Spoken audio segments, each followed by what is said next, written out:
What up, people? How we doing? Welcome to another episode of Twitch Talk. My name is Corey Adam. Here we go. We're gonna roll right in. Oh, thank you, crack babies.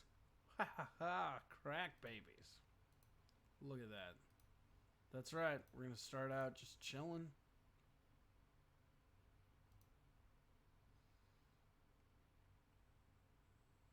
Fucking fly in here that I'm going to kill.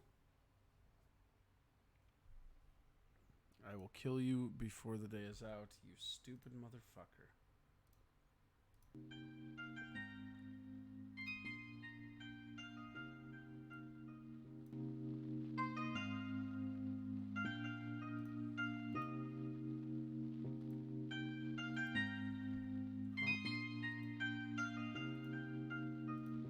There it goes.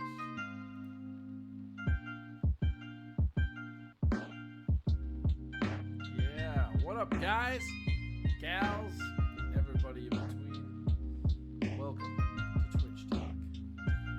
Enjoy some parade. Watch stock and get ready to kill this fly.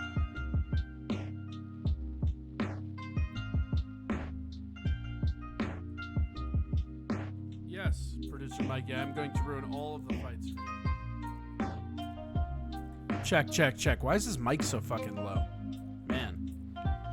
There. Is that better? Yeah, I'm gonna ruin every fucking fight for you, bro. Every single fucking one. What? You're the one claiming to be a fan but couldn't watch the fights? That's not on me. That's on you.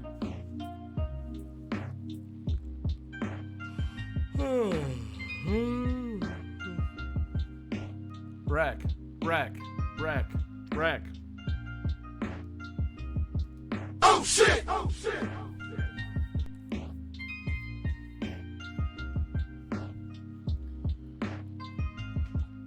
Producer Mikey, what's in it to me to not ruin it for you?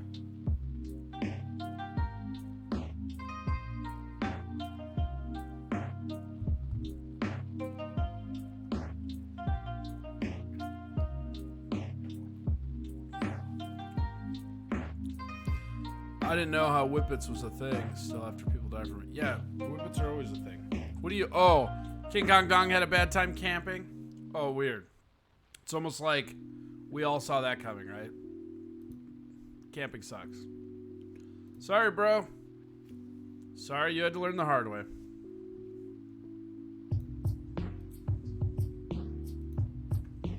What's that over there? That should be up there. There we go.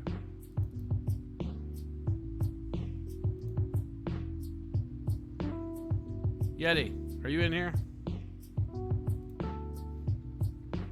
I want to gloat. Whoa.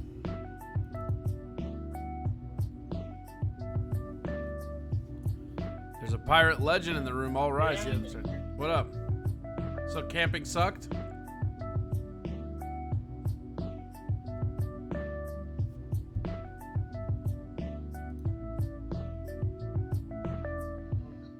One sec, I have you muted, but my mic's on. I don't know what the fuck happened. There we go, I'm here. Camping was alright, like I do it a lot. It's just when you have people coked out of their mind next to you, it sucks.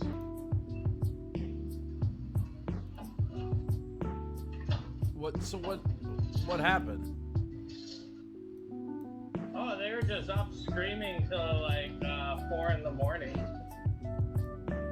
Like every night? No, just they showed up on Saturday, we showed up on Friday, and like they're nice people and everything, but then they just didn't go to bed when we left at 5 because we wanted to beat the storm. Mm-hmm. They were still up screaming. Jeez. That's super annoying, yeah. And they were screaming like, don't come to certain people in the campsite, don't come near me, you're gonna kill me and shit like that. Some vintage drug shit. Yeah.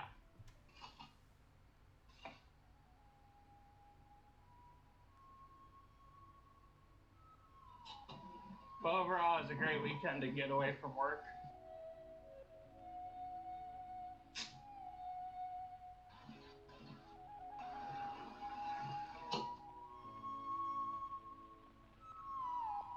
Well, that's good then.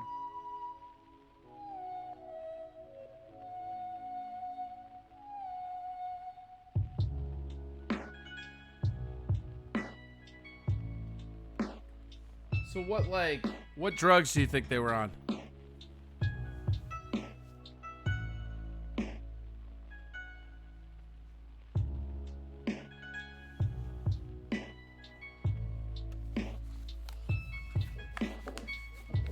Oh, sorry, I disconnected for a second. No, they were on, because one of our buddies went over there because they said they had pot. So one of our buddies just went right over. And then when I went over to grab our buddy, they were doing whippets. And then another guy was lining up cocaine. Just right in the open. See, that's because they saved all that money on that campsite. They can get more drugs. Yeah. They told us the cocaine was off limits, but we're available to have anything else. What a bunch of nice guys. Yeah. Hey, you guys want some free drugs? Keep your hands off our coke. So what'd you do other than deal with drug addicts? Oh, we went tubing. We were on the river for, I want to say, 10 hours. We went down 3 times. Damn, that's pretty good. I was drinking from 7 a.m. to 11:30 at night, so. Like a fucking superhero. Just great.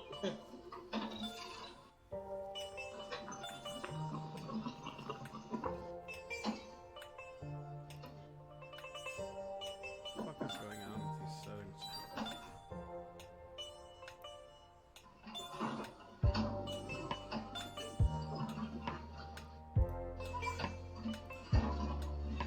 But I'm about to hit up some businesses, so I'll just be listening here. Oh, there we go. Now we got it. Alright, well, have fun. Yep. Mikey Two Milk says, this seems like a great time. This guy's a square.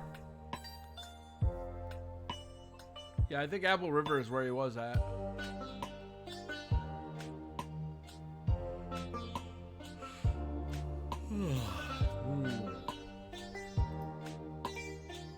Nice and slow. Today is gonna be a nice one. I can feel it in my bones. My bones.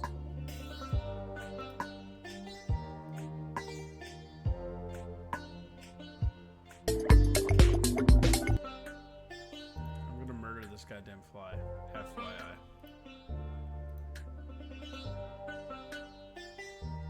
I'm gonna fucking kill him. That's what we're gonna do.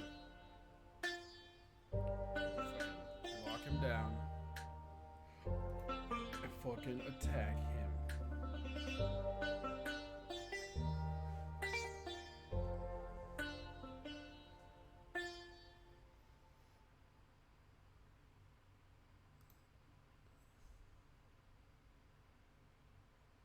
Alright, let's see here. Where's all my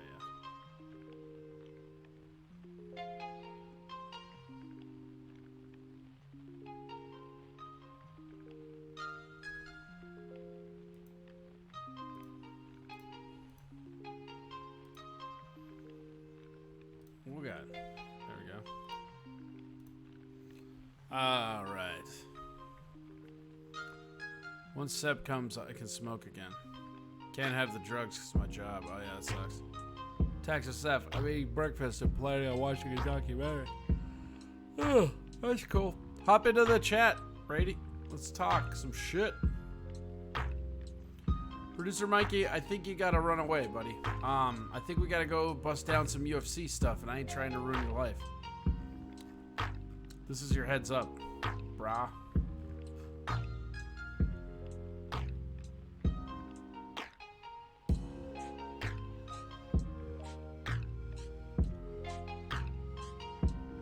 I can't. I'm a stalker. Well, I'm gonna run the UFC shit for you, man. I'm saying. I mean, like, you could stay, but we gotta talk some UFC, bro. Oh, here we go. Wreck it. Go for it. Okay. Just remember, you asked for this. You asked for this. I didn't draw first blood. You did.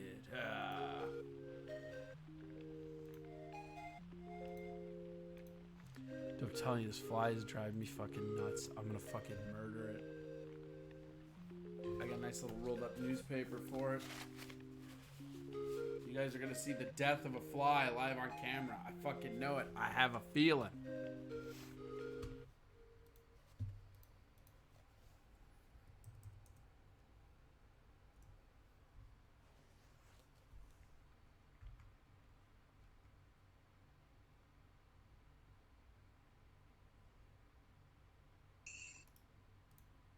What up?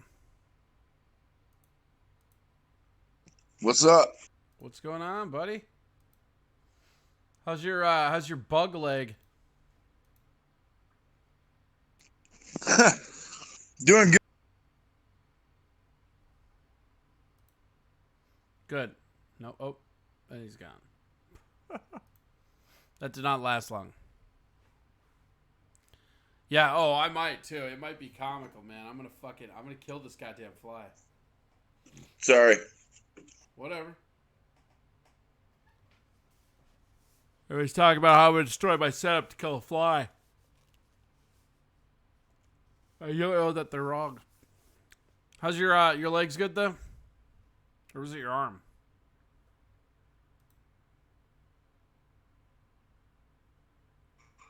Yeah, they're good. It was my legs, like right on my shin bone.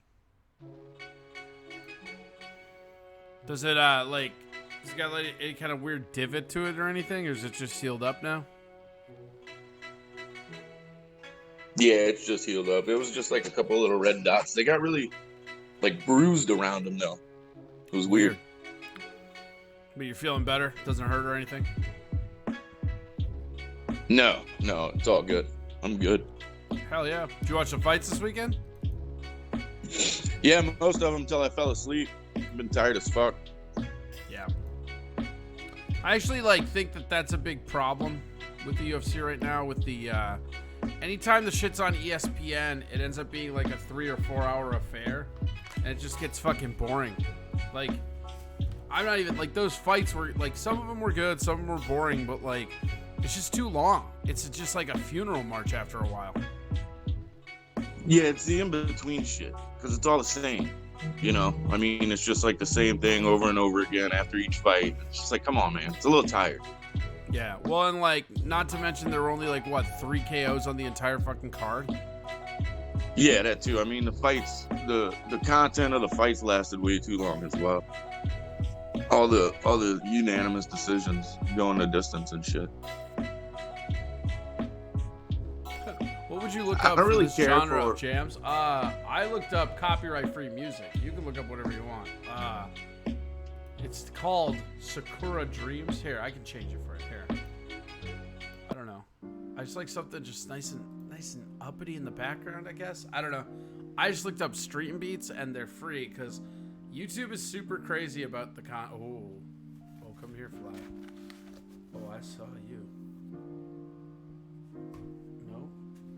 Oh, did I get you? Check swing. Dingo. I'm gonna kill.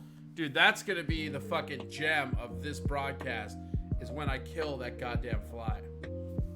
I'm locked in Mortal Kombat with this fucking fly right now, Brady. Dude, grab it, suck it into your mouth, and then blow it out. Kill it like that. Producer Mike says, fly 1, Corey 0. Fly way more than 1. This thing's been annoying me for days. I don't know how the fuck it got into my house, and it's just all over the place. And I don't know, flies are fucking weird, because it's the moment they get in your house, they just know how to annoy the fuck out of you. How is it still alive for days? I thought they only had a day or two lifespan. Well, it might be dramatic. This might be day 2. Hopefully he's dead tomorrow. Yeah, he'll probably be dead tomorrow. He'll hopefully be dead today if you catch him. Oh, I'm gonna catch him. Follow him back to his little fly home, kill his whole family.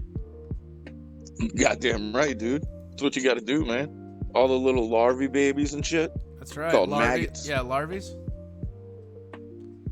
I remember playing with larvies as a kid. Larvae dolls? Larvae dolls? Yeah. Larvae dolls and bins? Yep, and Ben's.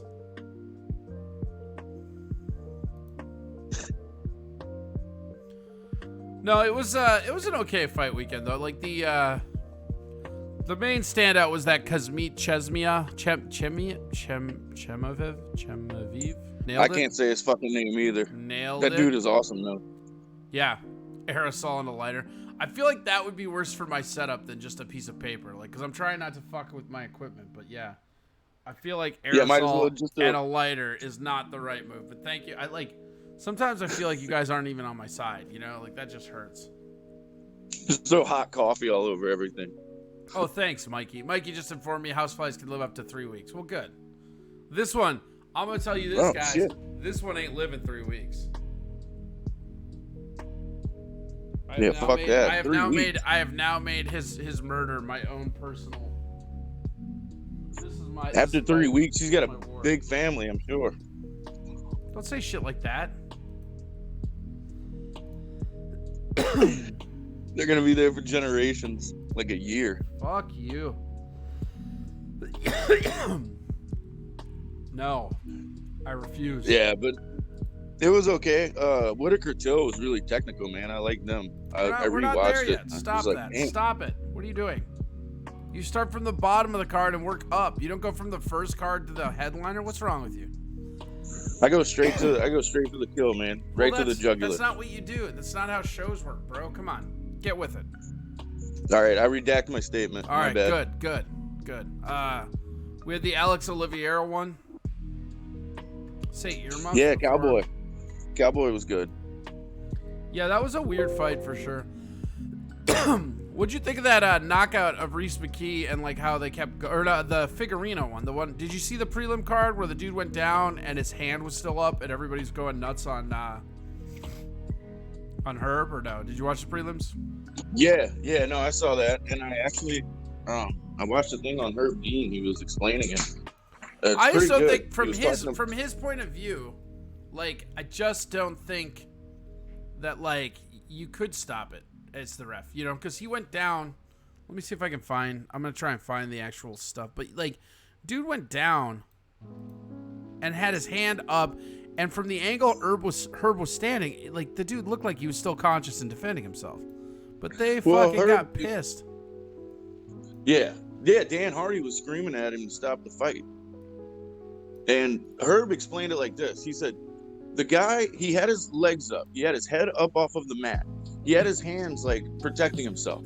He's like, so what I saw was a guy that was still trying to defend himself, you know? And why am I going to jeopardize his career if he could still go on and fight? You know? Like, cite fucking, I don't know, Pat Barry, Czech Congo, you know? Yeah.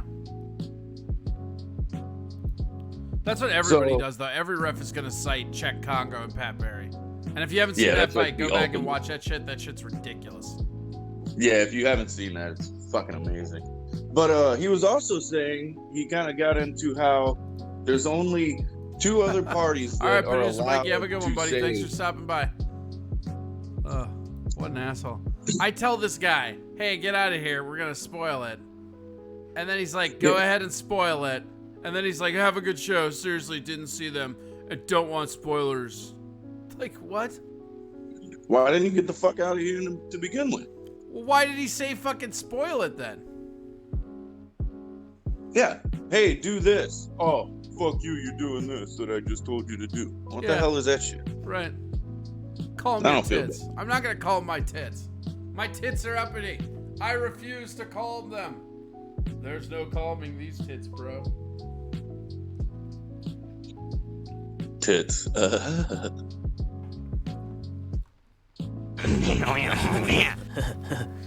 would be cool. Oh yeah, here. I got the...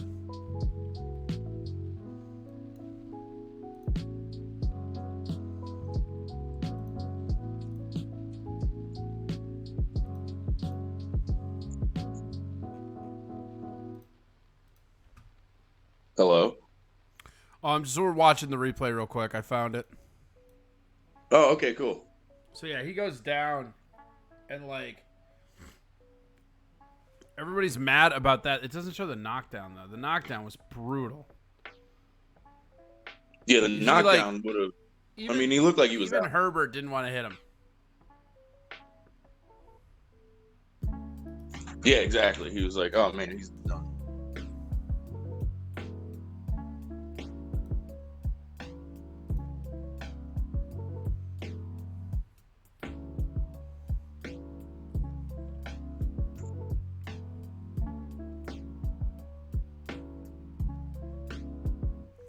So yeah, I mean that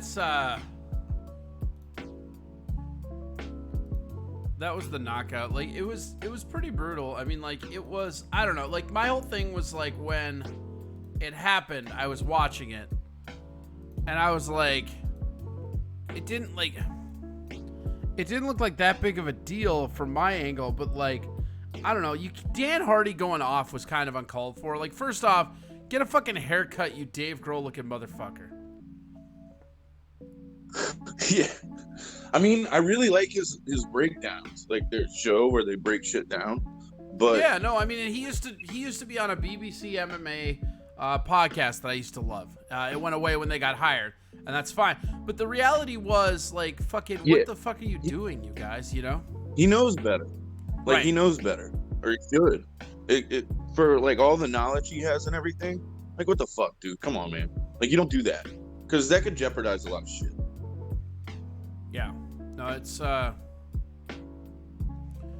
really weird. I'm you more know? mad at Dan Hardy than I am at Herb Dean. I agree. Well, and You like know? my whole thing is like you can't call out the ref like that, especially when he's doing his job. I mean, like, I don't know. I don't think. What's gonna happen there? There we go. Well, the ref, Herb Dean, actually thought it was either a physician that saw something he didn't see, or the dude's corner that maybe knew something about him that he didn't know. So he asked, "Was that you guys yelling stop the fight?" And the physician was like, "No, I didn't have a problem with anything you did." Yeah. And then he talked to the corner or their reps, and they were like, "No, we wouldn't yell and stop the fight at all. Like, it looked like he was still trying to fight." So Right, because he fucking was. yeah, exactly. And that's his cornerman. That's the guys that spend fucking day in and day out with him. They know everything about him.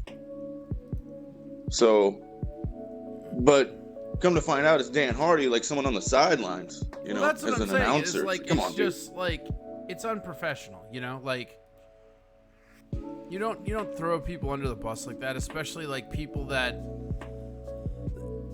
you guys are all supposed to be on your own, on the same side. You know what I mean? Like, you have to exactly. do that. They should be on the same team. Like, you should be kind of defending the ref, if nothing else, unless it's like really stupid thing that they did, you know? But I don't know. Kind of lost a little respect for Dan Hardy for doing that, because also as a fighter, shouldn't he know how to keep his emotions in check? Like, you know, you got crazy emotions going into that cage. I think it's Like, easier to do as a fighter than it is to do as a commentator. Like, I think because they're already trying to get this recaptured youth and connect to it in a way they haven't. yeah, but don't you think that would bleed through a little bit? You know, like an experience thing that you would learn Yeah, maybe. as I like mean, a it's skill. possible. Yeah, it's like a skill, because I mean, fuck, dude, how many things you've been through where you've like learned life skills and shit that just carries on with you? You know, it seems like that would be one of them. A few, yeah, it happens. Yeah, it happened. Dan Hardy. Fun to say though. Bottom didn't make any movement to defend. Herb waited for dynamic movement. No, when he fell, his one arm was covering his face and his other hand was up here, and so were his legs. And if you're Herb Dean, from where Herb Dean was standing, it looks like he's still defending himself. You know, that's the thing. What up, JJ's blood alcohol level? What up, buddy? How are you? Welcome. Yeah. What's up, JJ? The Oliveira fight was fine. The Paul Craig fight was hilarious. That leg submission was great. Yeah, agreed. That was. Oh, also shout out to Jesse Ronson, who's a buddy of mine's friend, I guess. Like, I was hanging out with a buddy, and he's like telling me about that dude against Nicholas Dalby. And I told him, I go, well, should I bet on your buddy? He goes, well, we're not that sure. We're just hopeful. So I didn't win any money on that one because they told me not to bet on it. And then after the Olivier fight, like the rest of it, like I mean, this card was just boring. It just bored the fuck out of me. Like Carla Esparza and Rodriguez, like I don't. That was a terrible fight. And then you have Fabricio Verdum versus Gustafsson. That kind of just went exactly how everybody thought it would, right? Like, did anybody not see a Verdum submission coming there?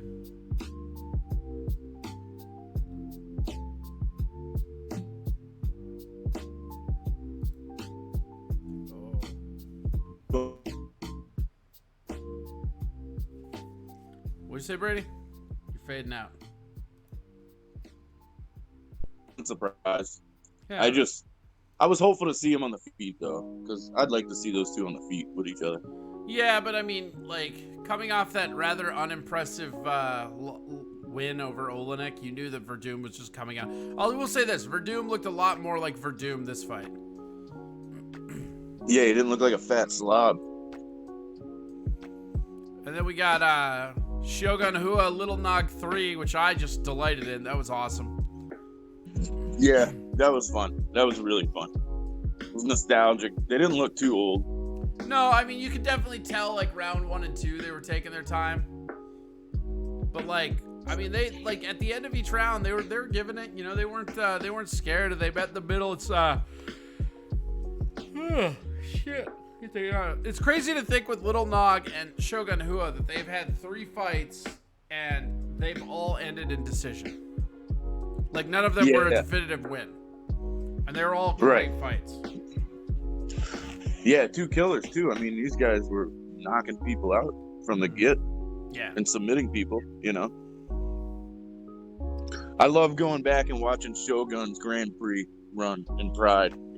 If no one's seen that, that's pretty fucking fun.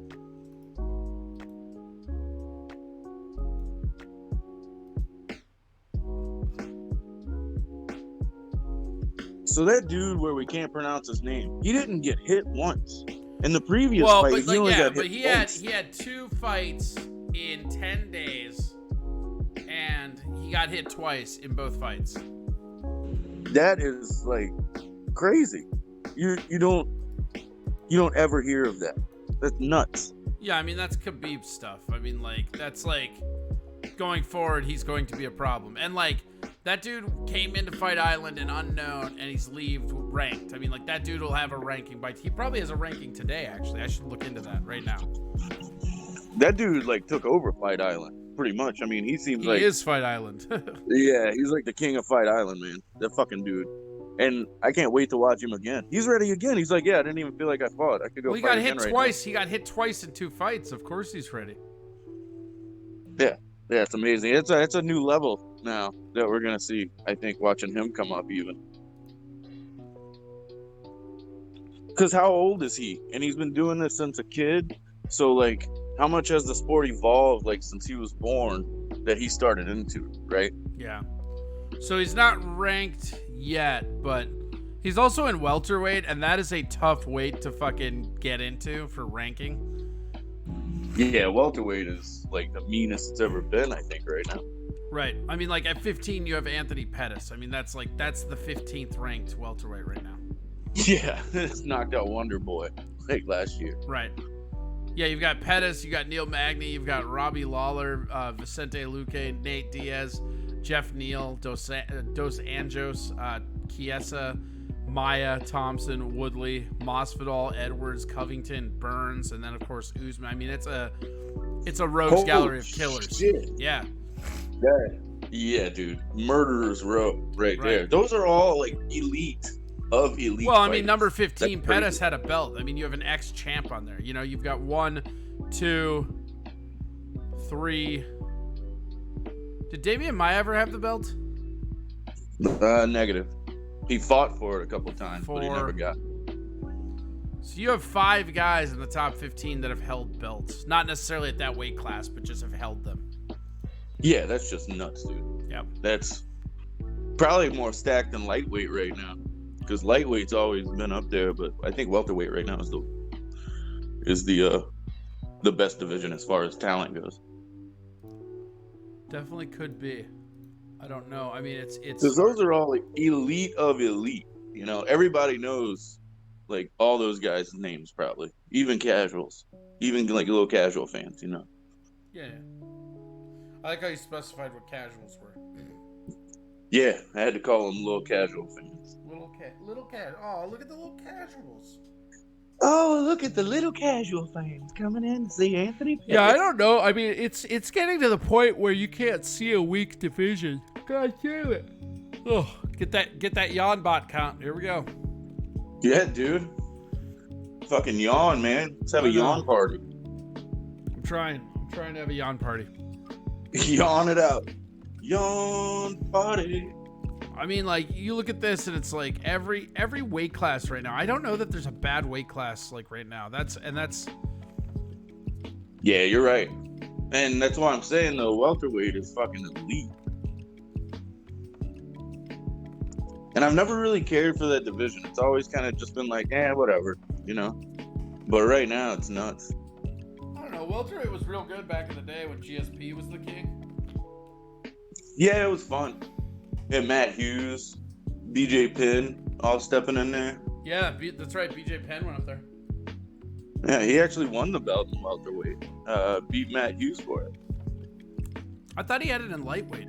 Oh, he had it in a few, right? He did. Yeah, he did both. He was a two-weight champ.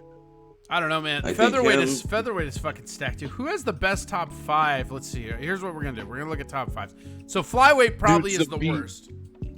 I'm so high on Zabit right now. Oh, yeah, I was higher on him before he fought Cater. Like that Cater fight, he barely eked out. Like if that had been the 5-round fight it was supposed to be, he wouldn't have won that. Yeah, I agree.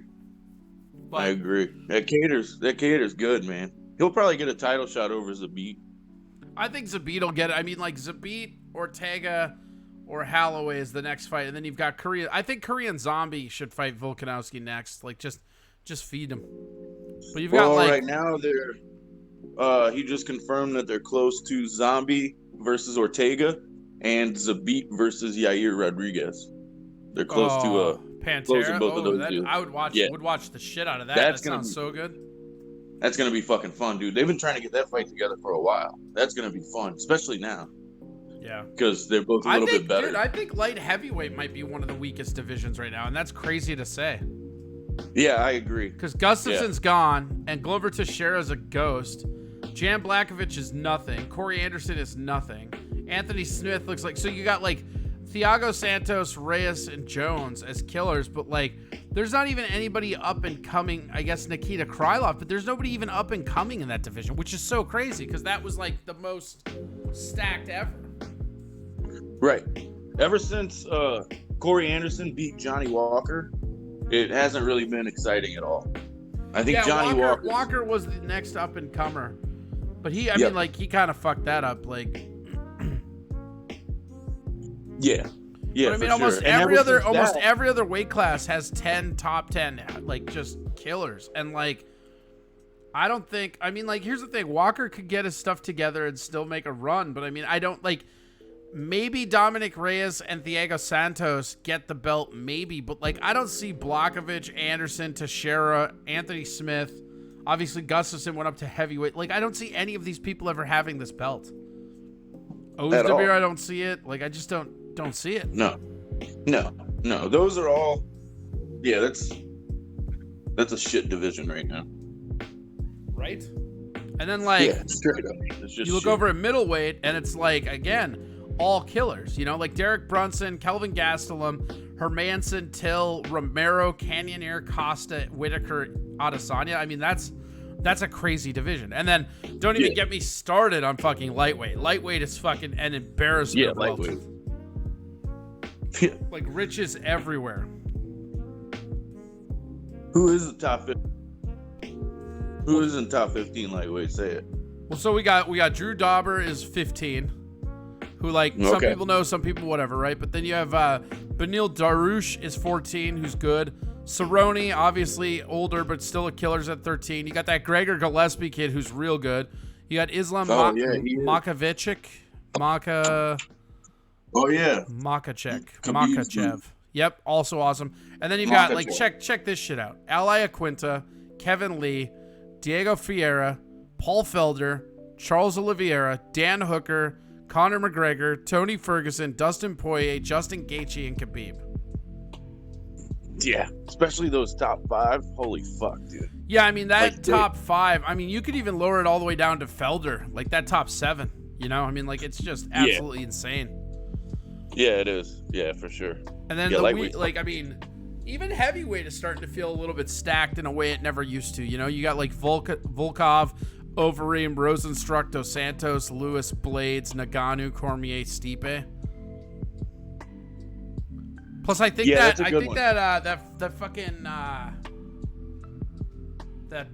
Mark Hunt dude guy is fighting soon again. I gotta figure out. You know what? I'm gonna figure out that dude's name real quick. Mark Hunt? No. So Mark Hunt has this dude that like looks and sounds just like him, but he's a little bit younger and he's fighting out of the same gym. And he was on the undercard. It's not your cunt, it's my cunt. Yeah, pretty much.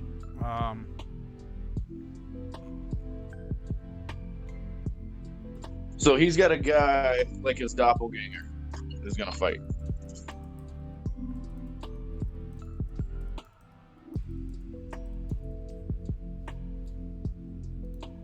Yeah, I'm gonna find out who the fuck.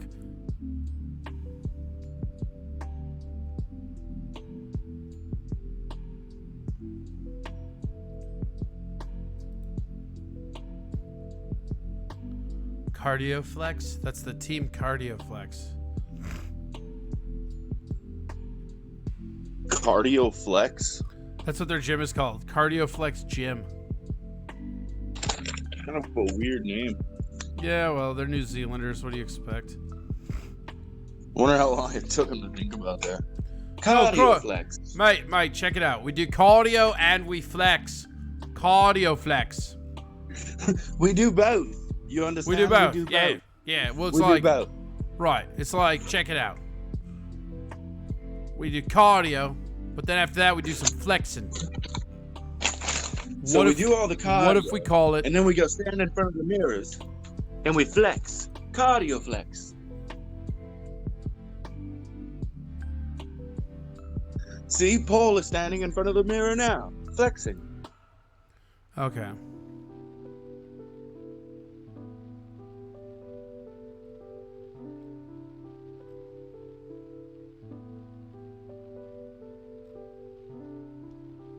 What the fuck is the accent? We're doing, that's our sweet New Zealand accent. We're New Zealanders.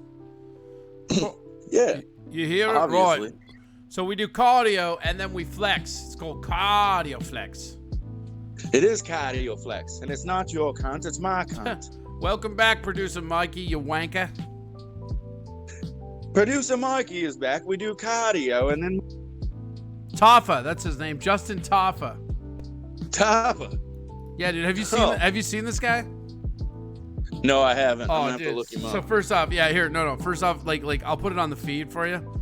But like, first off, where is it? There it is. All right. So there's that dude. Just look at him. He kind of looks like Mark Hunt, right?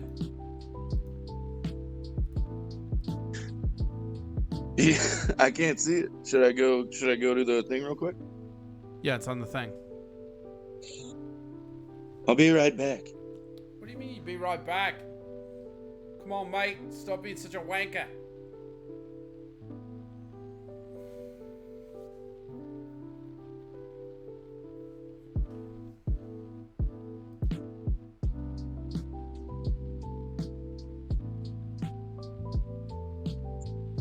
Looks exactly like my cunt.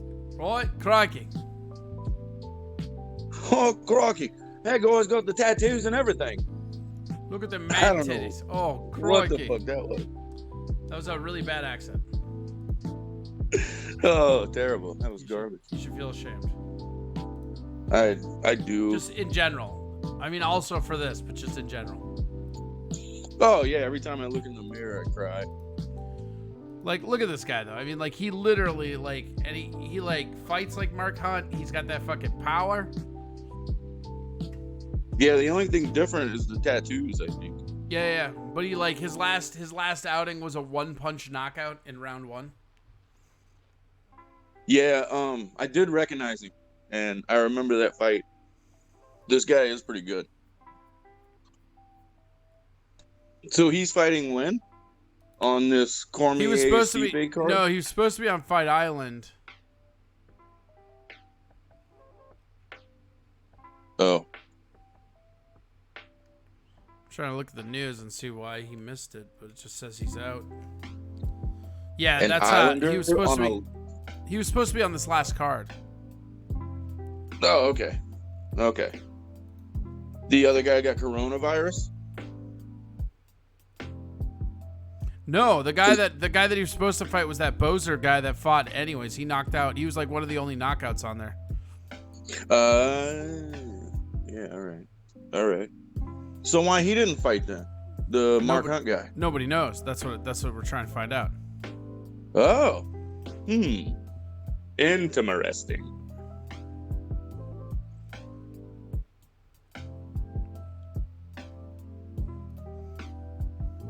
Yeah, look at the man titties, right? But yeah, that's and then we got, of course, Till and Whitaker. I liked the fight a lot, actually. I thought it was awesome. I watched it twice now. I thought it was a great fight. I don't know who the fuck, like, some people were mad and thought Darren won. Like, I don't know what fight you're watching to think Darren Till won that fight. He didn't. I actually, when I first I don't- watched it, I thought it was 3-2. 3 rounds for Whitaker, 2 for Till. And then when I went back and watched it, you could almost make the argument that it's 4-1. Yeah, I had 3-2 initially. Yeah, And- that's what I had. I had 3-2 when I was watching, and then like I said, I went back and watched more of it, and I came back with a like, oh, that could easily be more than that, you know? Right. But there's no doubt that Whitaker won. I haven't seen anybody saying that that it was like a robbery. Twitter or that was Till- going nuts talking about how Till should have won that fight. Wow. Yeah. That's dumb. Right? Super dumb. Sounds like bitching just to bitch, you know? Well, good thing that never happens in our society.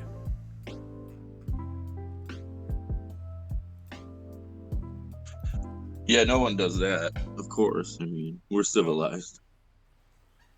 Producer Mikey says, I still feel some fights are paid for. I've seen a couple in the last UFC where I was like, what the fuck? Yeah, this was free on ESPN, though. Yeah, that's a good point, Rusty Grammar. People on Twitter do always go nuts. You're not wrong. Yeah, I don't have Twitter. Oh, man, are you not missing out on anything? Yeah, I know. That's why I'm like, why the fuck would I have that? I have Facebook. That's plenty enough. Yep. And then we got this Saturday, we got Derek Brunson versus Edmund Shabazian. He's an up-and-comer, dude. Yeah, I mean, he's 11-0. Derek Brunson should be able to end him, but we'll see. Well, he's kind of fighting and coming up with the same guys as Israel Adesanya did. So it's kind of a comparison. People are almost kind of comparing him to Izzy the way he's coming up and knocking out these same guys that Izzy did, you know? Yeah, well, I mean, he's going to have to show up for Brunson. We got Joanne Calderwood and Jennifer Maya. And then we got Vicente Luque and Randy Brown. Randy Brown is solid. That should be a good fight. And then That's going to be a really good one. And then it just gets into, like, who cares? Like, Bobby Green is pretty solid. Kevin Holland's okay. But that is it. And these prelims are just depressing. It's so many people versus people without Wikipedias. Oh, yeah. Just like... So, they must be local guys then off the local circuit. You would think. Yeah. That's probably what they are. Is this a pay-per-view? It can't be. No, this is the ESPN Plus one. The next pay-per-view is August 15th, and that's Stipe Cormier. Right, okay, that's what I thought. This one's still ESPN Plus. They should have just put it on ESPN. This should be, like, free, because this is bogus to make people buy a platform to watch it on. Well, I think most people have ESPN Plus, like... I don't know, like, because you can watch a lot of ESPN content on it. I feel like more people have ESPN Plus than cable at this point. Like, cable's kind of going away, you know? Yeah, that makes sense. I And mean, especially I have because Disney Plus. Plus had that huge package when they launched that was like Hulu, ESPN Plus, and what was the other one? ESPN Plus, Disney Plus, Hulu Plus. That's what it was. Rusty Grammar said, "This is the closest thing I have to social media besides Snapchat, if that counts. And life is great without it." Yeah. Well, for how long though? I mean, you go on your breaks, but you're coming back. I bet. There's no way you're off of Facebook for good. I don't buy it. And I never fucking will. I know what you're selling here, but I'm not buying it. Yeah. All right. Let's roll over into some news. We haven't done news in a while. We gotta catch up on some of the China stuff. We got a lot of China Uncensored stuff today. There's a lot of shit in China going on, man. Yeah. What up? JJ Blood Alcohol subscribing at tier 1. Thank you so much, man. It's super great. Facebook is filled with your posts and shit from magic pages. That's awesome. Facebook free for Magic 5 years pages. and counting. Wow. That's pretty good, dude. 5 years? I like that. That's pretty rad. He hasn't been on Facebook in 5 years. That's what he said. That's cool, man. Good job. Keep it up. TikTok is not bad. It's the new Vine location. I like Vine, but TikTok steals so much information. I cannot. It's fucking garbage. TikTok will take everything on your phone or computer and fucking take it. Yeah. I'm using my VPN now to prevent Corey from using those hacking tools he downloaded from the internet. That's right. Yeah, no. So TikTok has, and maybe we should go over that on an episode. TikTok has a bunch of fucking malware within it, where if you have TikTok on your phone or your computer, basically everything on your computer is being ported out to another location. And it doesn't matter if you sign in. It's literally the moment you install it. I think you have to sign in initially to link up to their thing. But once you create an account, once you log into TikTok, everything you have on your phone or your device belongs to them. It's crazy. It's actually why they're getting banned in a lot of countries. It starts when you accept the terms and conditions. We still have to...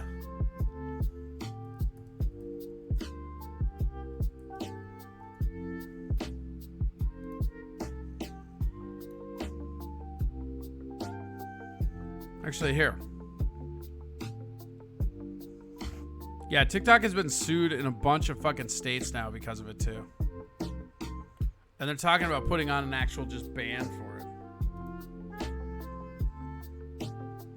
Yeah, they're not. I don't like what I've read about them at all. It's kind of weird. It's fucked up that you can. It's like they found a loophole. You know, you can ban them, but it's not really illegal. Right. Here, hold on. All right, you be quiet for a sec. You be quiet for a sec. We're gonna watch this. It should be playing on audio, but this is the coverage of it.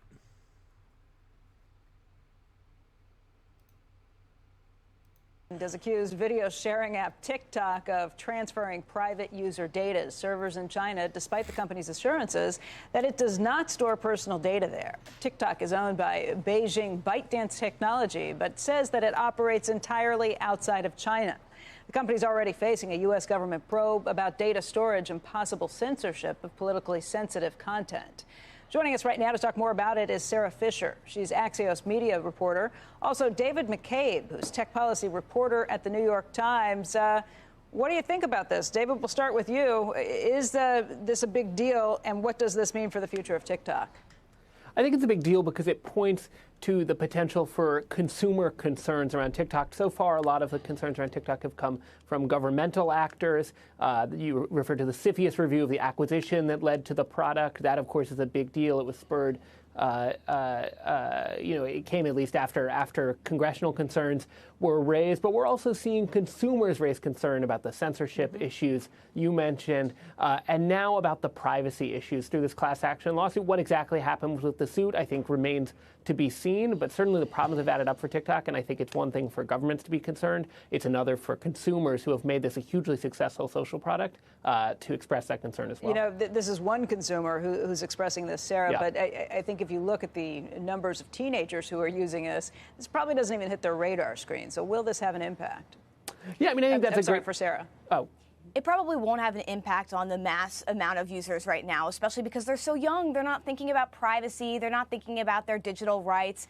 What I think is interesting about this lawsuit is that we learned some new stuff. I mean, the girl alleges that TikTok was creating biometric data about her, that TikTok was creating a profile about her, even though she never even uploaded photos. Those are allegations I've never heard before with TikTok. So they don't back up the allegations, in at least for now. I haven't seen proof of that. Have you? I haven't seen any proof of that, but the fact that they're brand new allegations is meaningful. But to your original point, I don't think that the kids are going to care about this. I think this is a legal headache and a regulatory headache for TikTok. Although, David, I guess that gets back to the point of, the kids aren't going to care about it at all. Will this be something that the regulators then take and run with, and what kind of headaches could that create for them down the road?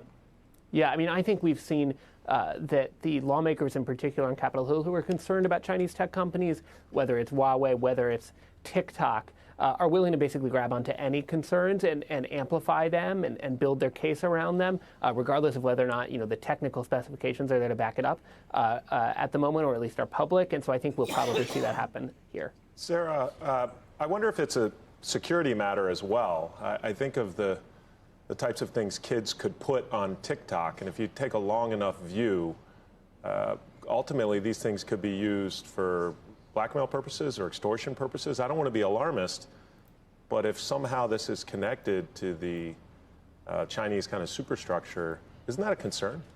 It's a huge concern, and you should be alarmist. I mean, we saw back when Snapchat was first introduced. I don't want to be alarmist, he said, very clearly being an alarmist. There's a lot of issues with kids sending naked pictures of themselves, and then there being allegations of child pornography. So this is something that happens all the time. But the issue that you're addressing, could another state hold these photos and then sometime down the line, if someone runs for office, withdraw them? Yeah, absolutely. And that's why lawmakers want to get to the bottom of this early before TikTok continues to grow its footprint here in the United States. Yeah, I mean, TikTok is fucking shady as fuck, man. It's got like... Where's the like?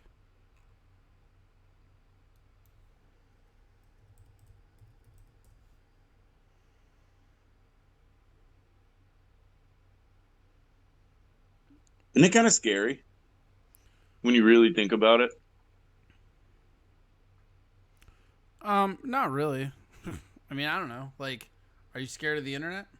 I mean, like, every time you do anything on the internet, they can track or hack you. Well, yeah, it's the data collection.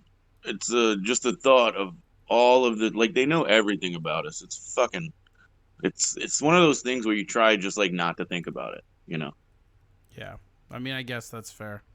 'Cause it is, and we can't do anything about it. Yet we're still gonna use these tools. We're still gonna enjoy what we got. But there's a consequence to it. There's a price.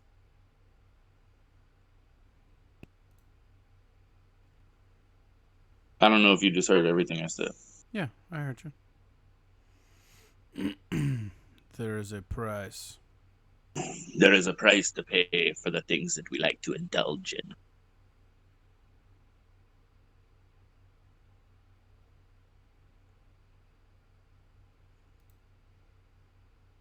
Here's I don't know if this is going to be good or not. I don't know how good Fortune is as a site, but they have something kind of cool. TikTok. TikTok, the viral video sharing app. And one of the fastest growing social media platforms. Are you playing another video right now? Because I'm going to go watch it. Its biggest fans seem to be from Gen Z. How often would you say you use TikTok a day? Like 6 or 7 hours. Okay, and how many videos have you made on the app? I've made over 800 videos. I've made 850 to be exact. But there's growing controversy surrounding the app. TikTok just does not want to answer questions under oath. It collects your search history. It collects your keystrokes. That should give us great concern. Make the public know what the hazards are here. TikTok is owned by Chinese tech company ByteDance, headquartered in Beijing. That's raised concerns that China can access and abuse TikTok's user data. The US launched a national security investigation of ByteDance in November. And although it likely would be tough to pull off, US officials are threatening to ban the app altogether. We're certainly looking at it. We've worked on this very issue for a long time, whether it was the problems of having Huawei technology in your infrastructure. We've gone all over the world and we're making real progress getting that out. With respect to Chinese apps on people's cell phones, I can assure you the United States will get this one right too, Laura. I don't want to get out in front of the president, but it's something we're looking at. TikTok's response?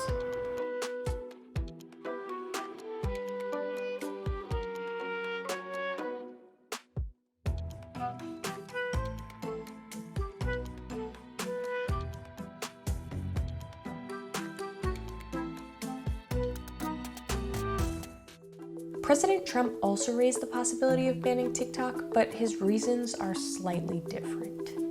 Secretary Pompeo has talked about possibly banning TikTok in this country. China's It's something TikTok. we're looking at, yes. Why would you ban it? Well, it's a big business. China, look, what happened with China with this virus, what they've done to this country and to the entire world is disgraceful. And we are looking at numerous different things. TikTok's one of them, one of many. India, which was TikTok's largest market, banned the app in June. And Australia is also considering doing the same thing. Partially in hopes of reassuring critics, TikTok pulled. Where is it? So I think that they actually did. I think Australia actually did ban them eventually. So this is an older thing, I think. Out of Hong Kong after passage of a new national security law. The law compels social media apps to hand over user data to Beijing. But regardless of this, US officials still remain skeptical. So that's where the real problem comes in. It's not the fact that they're hacked. I mean, that sucks too, but it's the fact that they're being ordered that all the data they're collecting goes to Beijing now. So, like, not only are they fucking cranking out the gathering, they're giving it to the Chinese government.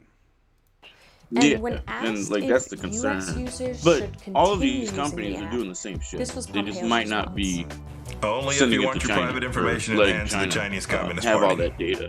I'm definitely collected not on- going to stop using TikTok at this Pretty point. much Like, everybody, I It's guess. just a normal thing for me to do, and I love it. And that seems to be the Oh. popular consensus.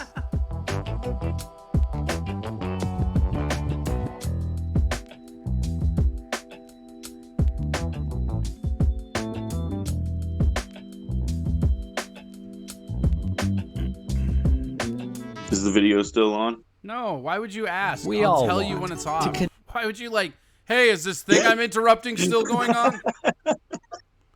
Hey, am I still interrupting stuff? No, you're good. Go ahead. Bite. I'm sitting on my porch laughing. The neighbors are like, "What the fuck is he doing?" They don't know.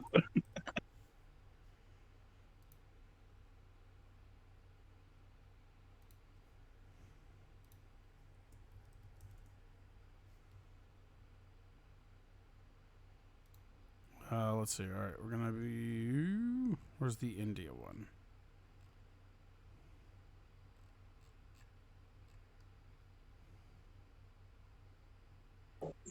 What's up with India? They banned it. Why? You're not watching the videos, man. Come on.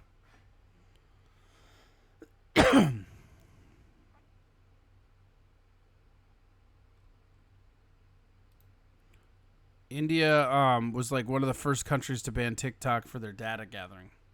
Let's see here. Good. Oh shit, here comes MMA Marks. Look at all them fucking things. Hell yeah. That's a lot of... I like the Andre the Giant one. That's pretty great. I'm not going to stop using TikTok because the Kardashians let me into their life. Yeah, you're not wrong, no diggity. That's exactly how it goes. Rusty Grammar. It's real fun when you're It's real fun when you have an 8-year-old daughter with an old iPhone that only works on Wi-Fi, and me being a meanie face and threatening to smash it after catching her watching that shit after being warned and deleting it once. So far, so good since the hammer went inches from the screen. Oh, that's crazy.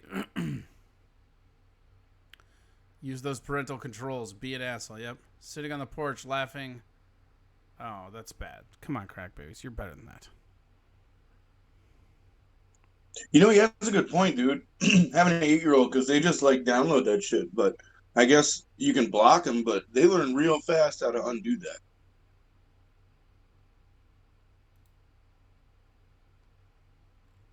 Yeah, kids are super quick with technology nowadays. Yeah, it's crazy. Like all they do is look it up real quick. As soon as you turn your back, they're like, "How do I do this?" And then they're like, "Okay," and you won't know until you go back and look. Mm-hmm.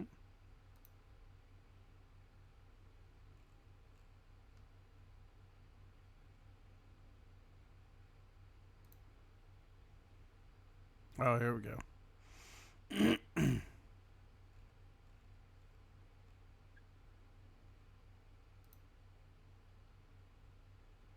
I think source based, but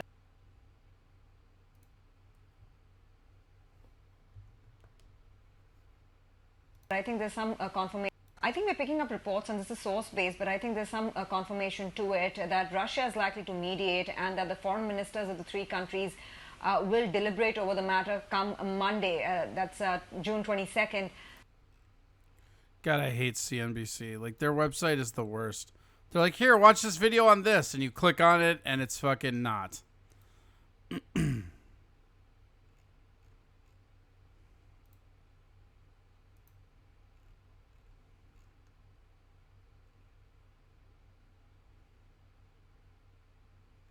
Yeah, it's too hard to find anything now, like stuff that you want to watch, like media-wise, because it's all just bullshittery.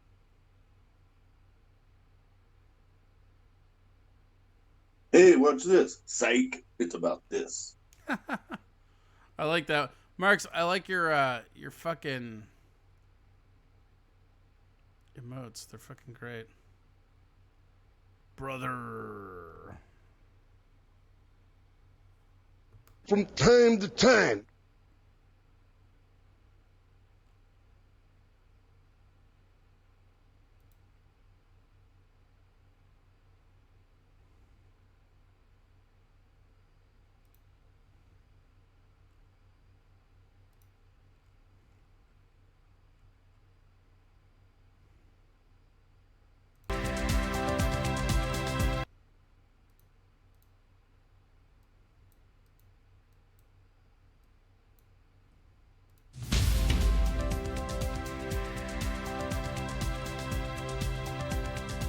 India banned 59 Chinese apps last week.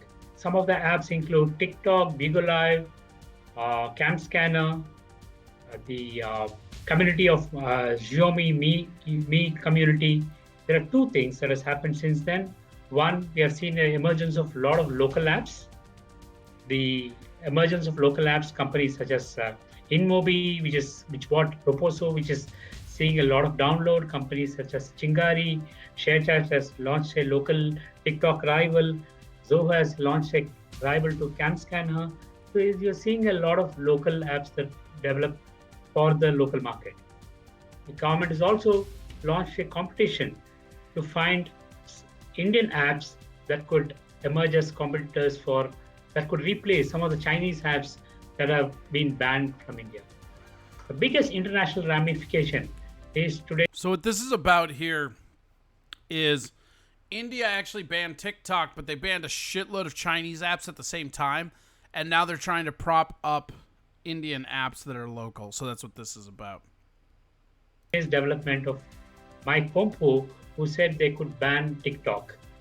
Last week, TikTok CEO, Mayer, had written a letter to the government saying that the company is based in the US.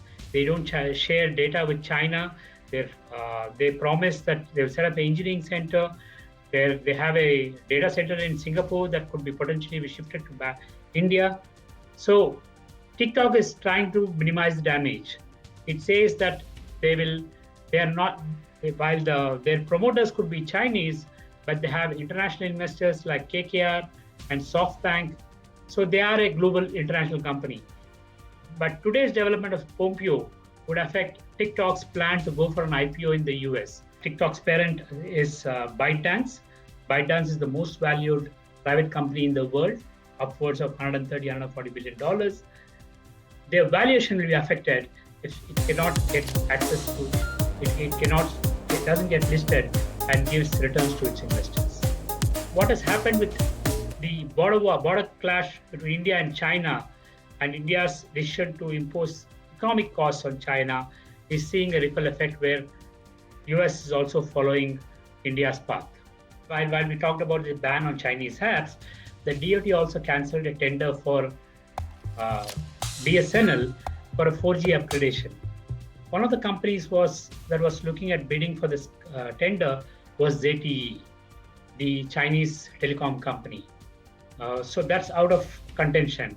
It's almost $1 billion plus deal that if ZTE would have won along with partnership with China, Nokia. So that deal is now going for the government has said that it will look at local partners.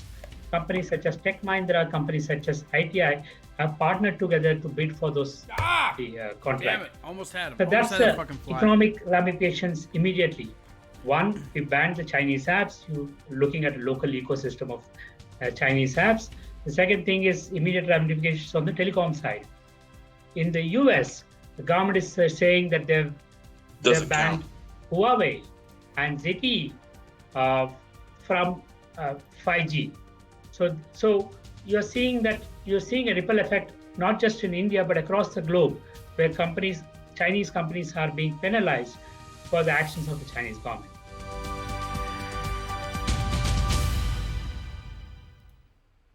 Okay, so what he was saying there, I had some people laughing the other day when we went to a restaurant that required masks.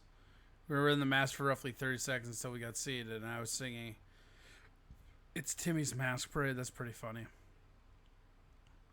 Why does it feel like I'm on the phone with tech support? Because you're racist, Mr. Approachable. 11 mask exemption bit. That's right. No mask here. I'm in quarantine. Shout out to Benny the Jet 1515. Subscribed to tier 1 for the second month. Thank you so much. That's super awesome. Also, shout out to Balls Deep for the 11 masks bits. That's super rad. You can also go over and donate. You can hit me up on Venmo. You can also jump into the Discord. Am I in the Discord? Yes, you're in the Discord. You know you're in there. Don't be annoying. Huh? Stop being annoying. I'll mute you. You're being annoying. Okay, I'll stop. You know you're in the Discord. You know this. Okay. Can I send you a mask? No, you can't send me a mask, Dan. I don't trust you or the mask you will probably... So, yeah, the whole idea with this is that China, so all the information that's being gathered is going to Beijing, and that's not cool. And India pops it. Who is with you right now? Nobody. Nobody's with me right now. Brady is on Discord, as he mentioned, and he's weighing in. I'll fart in it and provide. No, I don't want a farted mask. What's wrong with you? What are you, 6? Ew. Yeah, right? What a dick bag. Why would you do that? I don't know. Fucking shit in your mask, dude.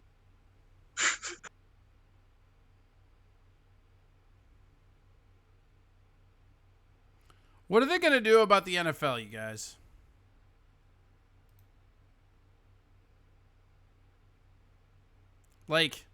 Is there going to be a season? Because I feel like there is, but then there's stories going around about how, quarterbacks in quarantine and shit, and, that's not going to fly. I think we might have something of, have you ever seen the movie The Replacements? Yes. Wouldn't it be cool if that was a reality this season? Yeah, maybe. No, but, I don't know. I heard something about they're only going to do, a playoff season, too. Have you heard anything about that? No, I have not. Oh, because I was like, well, that'd be interesting, I guess. I don't know.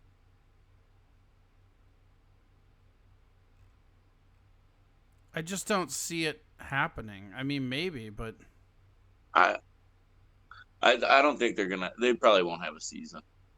I don't know how they would pull it off. Right. I mean, I like with all the new shit, I have no idea.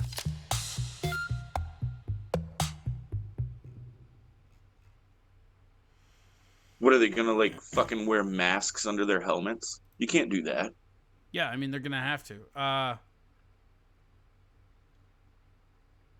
As my grandpa said, it's like they're dying of colon cancer. Get it? Because of Colin Kaepernick. That's one of my grandpa's favorite right there. Oh, dude, is that the? I like that. That's the H-bomb, right?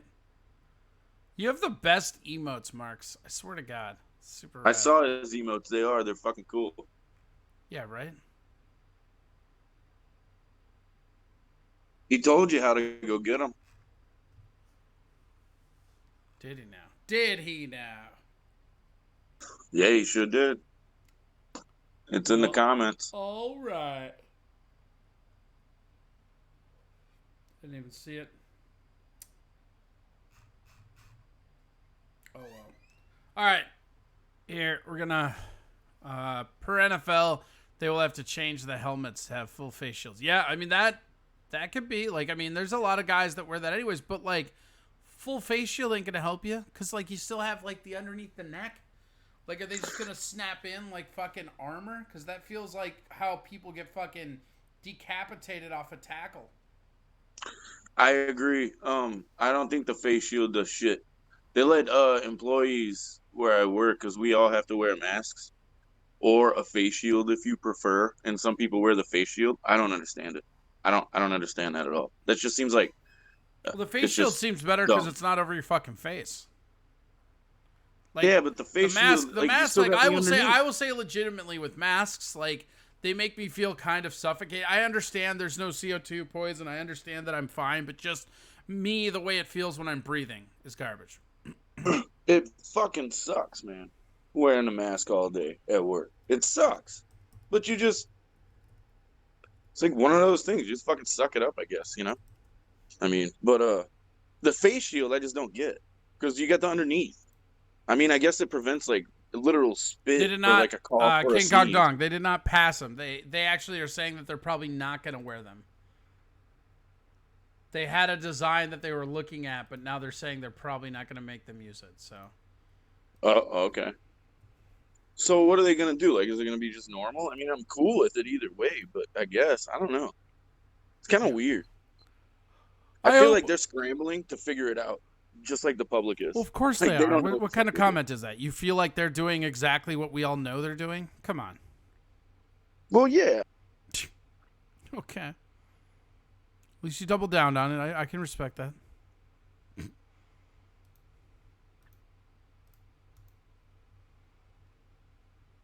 I mean, yeah, I think like everybody can understand that this shit's weird. You know, like there's nothing. Here's one of the face mask ones. They're doing anything they can to protect from legal liability if players die from COVID. Nobody's going to die. Like, who the fuck? Name one in-shape athlete in their 20s or 30s that has died from COVID. I'll wait.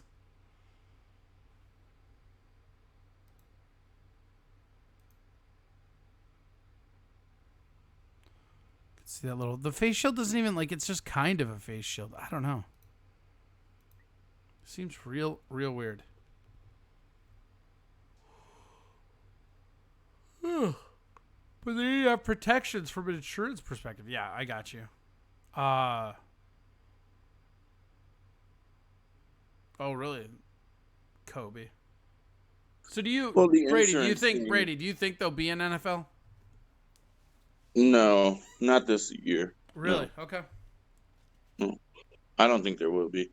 I don't think they can figure this shit out fast enough right now because everything's like always changing, you know? So how can they do that? The UFC is able to pull it off because it's one-on-one, right? You don't have teams of people with like just throwing fluids at each other, I guess. I don't know, dude. Put it in a cold atmosphere, you know?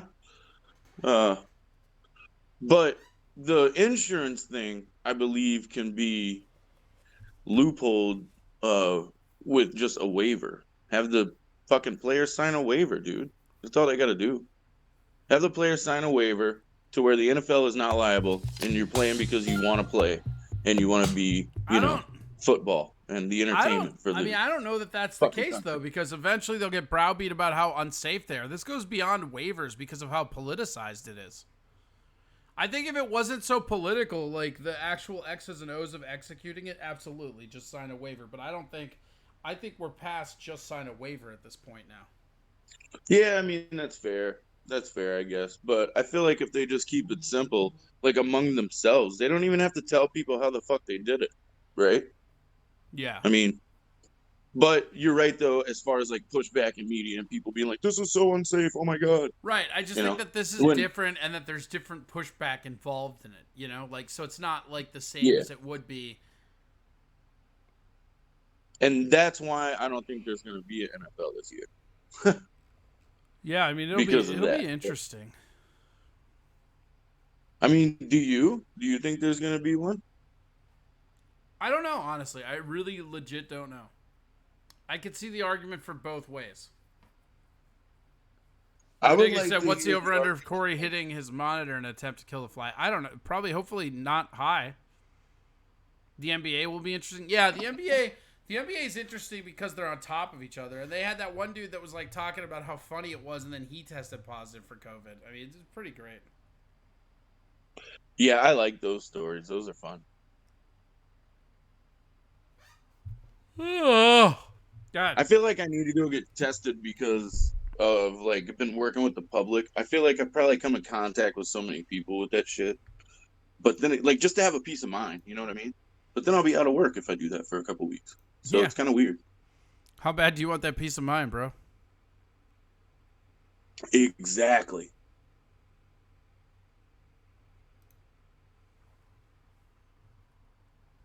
No diggity. The NBA just needs to be switched to WNBA rules. No dunks, good fundamentals. That's not going to help them with COVID. Stop it. Mr. Approachable. Yeah, NFL won't have a season unless they make bank on it. Only way I see them actually having a season is shortened preseason, empty stadium games are all televised. Well, yeah. Televised pay-per-view? That's not going to happen. And here's the thing.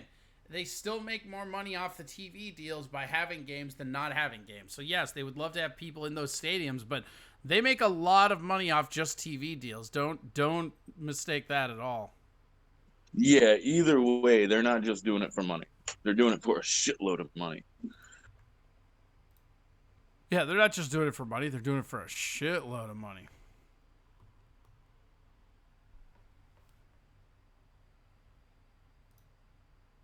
Lone Star. Fucking love Spaceballs, dude.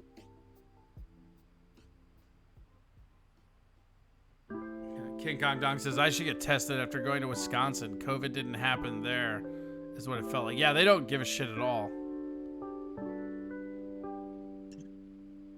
Yeah, they're just WNBA like everything's rules, open. so only allow layups and missed three-pointers.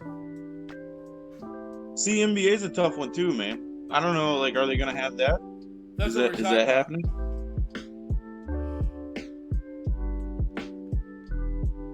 Kind of the same as football, isn't it? Like the same. Probably worse because there's more contact. Well, yeah. I mean, I feel like if the NBA comes up with a really good blueprint, then the NFL could probably tweak it a little bit and maybe follow suit.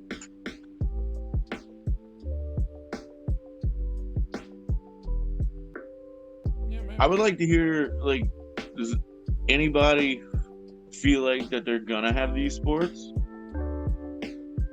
at all? Hard to tell.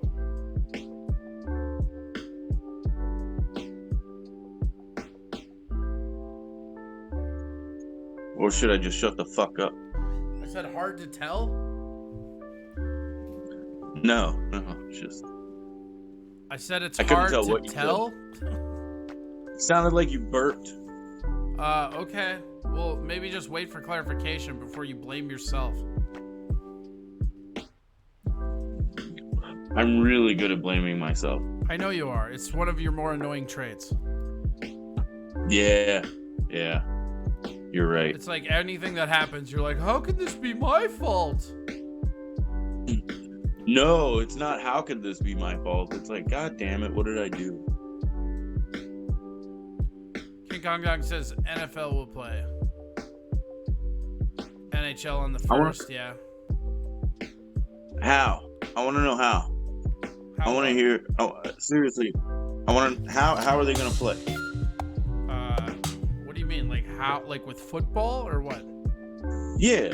With So the what they're NFL. gonna do is they're gonna suit up. What are they gonna do? And then they're gonna grab a football and they're going to either throw it or kick it for points. Like they're not gonna care. Like nobody's gonna care unless they're made to care, right? So they're just gonna do this face shield and they're just gonna play unless something massive happens with like test results or shit like that. Like they're not gonna do anything other than. So nothing like out the ordinary. It's just gonna be. Well, I mean, no crowd is out of the ordinary. True. Yeah. But besides that. Yeah. I mean, I don't know. I'm just mad at COVID took away my XFL again, man. That sucks. XFL was so good this time around. Yeah, XFL is awesome. Cardboard cutouts in Chicago. Yeah, well, they stole that from the fucking KBO. That was a Korean baseball organization trick. We covered it. Mr. Approachable. Yep. How are they going to play? Well, two teams line up on opposite sides, and then they pass, run, or kick the ball to try to move it to the goal line and score points. Everybody's making fun of you now. Awesome. You've really embarrassed yourself this time. Oh, man. What is this word embarrassment? Look in the mirror. That's the definition. Boom! There goes the dynamite. Got it. Oh, shit. Oh, shit! Dude got sacked. Excuse me, Set it up and knocked it down. That was good. What up, Cheech10? It's going good. How are you? Cheech10? That's pretty good. Cheech10. Yeah, I like it. Cheech_10. What up? How's it going, buddy? Welcome. Welcome to some fucking TwitchTok, baby. Yeah. You. From time to time. From time to time. What a dork. You know what I like to listen to when I do yard work? It's really fun. How would I possibly know that? I like to do some 2 Chains. I was about to tell you. Well, then say that. Cheech says, missed you on Steel Toe the last couple weeks. Yeah, me too. It sucks. Sucks I can't call in, but now that he's back in the studio, I'll be on Thursday. I'm excited. So is Twitch that's awesome. You going back on? No, probably not. What'd you say, Brady? You going back on Thursday? Yeah, I never left. That's awesome. I haven't been able to watch because my schedule's been fucked up. Valhalla Vince says, what is football? Football is amazing. New boots. Yeah. King Kong Dong says, does Brady need to know how basketball, baseball, or hockey start too? Yeah, all of the above, please. No Thursday show? Aaron's in Vegas. Well, I guess no Thursday show then. That's awesome. Yeah, dude, you fucking lied to me. What are you talking about? I just found out. That's not how lies work, bro. Do you even know how to lie, bro? You're doing that thing where you get annoying again. I'm gonna mute you. Don't mute me, man. I won't be annoying. All right. You've been warned.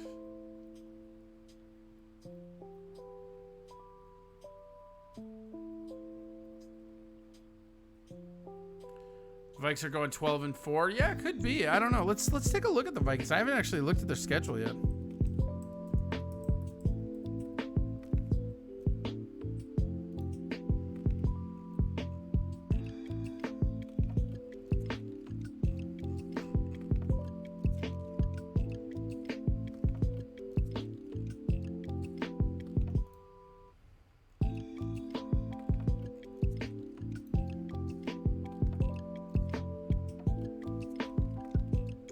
Yeah, so y'all like hate the Saints, right?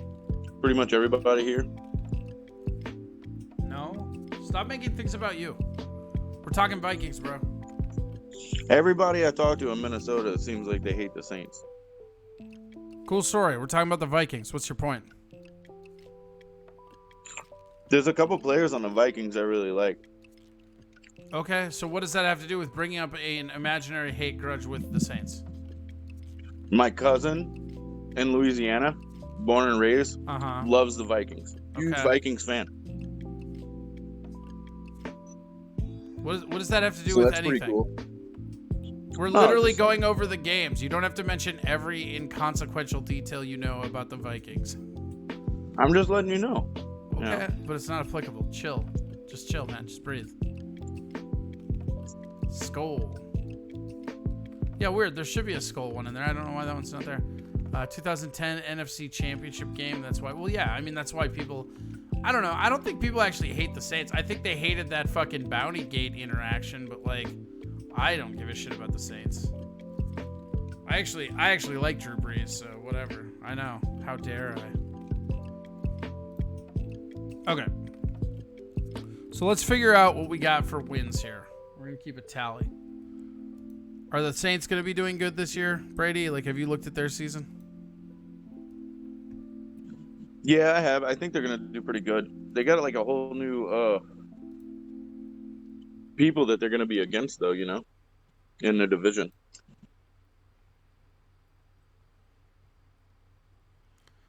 Minity says Michael Thompson is a crybaby, or Thomas. Yeah, Saints are good as fuck. They are pretty good. How is Thomas a crybaby? What did he do? JJ's Blood Alcohol says, love knocking out the Saints out of the playoffs for the last 2 or 3 years. Yeah.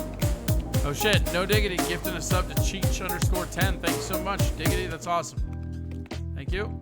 That is awesome. Yeah. All right, here we go. Viking schedule. So we got the preseason games, which are only 2 finally. So can we talk about this? If this is what quarantine football looks like, can we have this every year? Because I fucking hate the preseason. Yeah, I agree.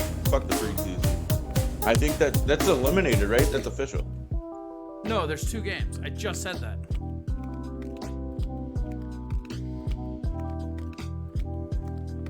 Like, they went down from, like, the 4 or 5 to, like, the 2. Yeah, preseason in the NFL is absolute trash.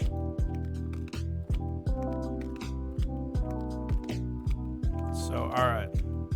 Oh, maybe that is regular season. Maybe you're right. Okay. So, here we go. Home opener, Green Bay.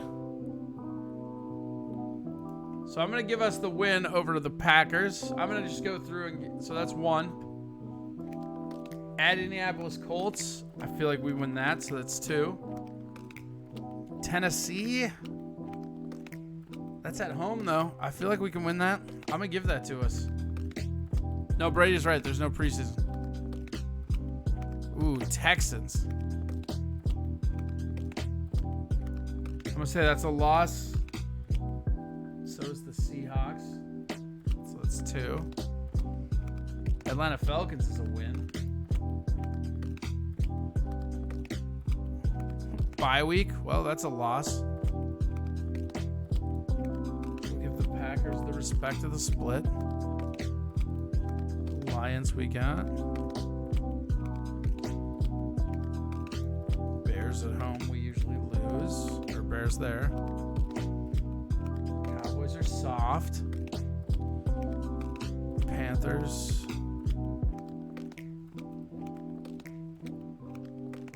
Panthers got Bridgewater now. Yeah.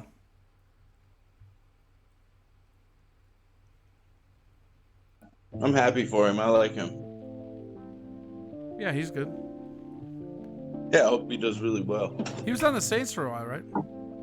Yeah, he played with him last season. He did like 5 games in a row when Breeze was out. He did fucking awesome, man. Like, yeah. Got a lot of support too, like from the local crowd, you know? It's pretty cool.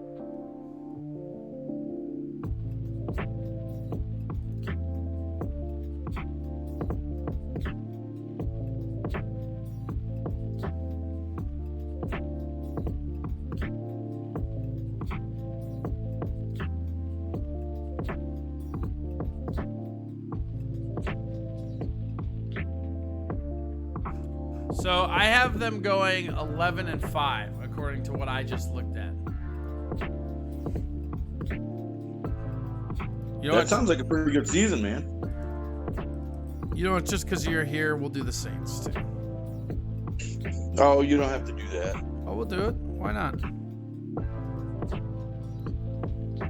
Because I don't think anybody cares.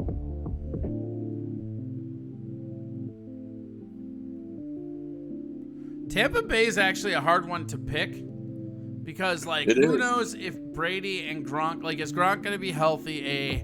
Like, I feel like you guys have the hardest because you're getting them right out of the gate like that.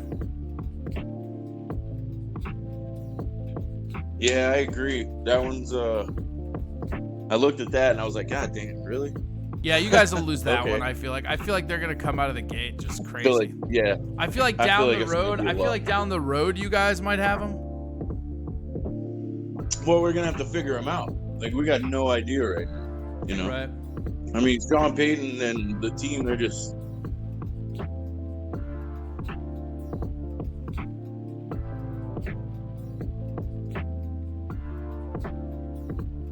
At least it's at your home, though. I mean, that's something. You guys you guys have a very the tough advantage. schedule next year, man. Jesus. Yeah. Yeah. They really got to put it together, man. Because I think it's probably... I don't know, man. I hope they mix it again with Taysom Hill and the other quarterbacks and shit. Because that was pretty cool last season how they did that.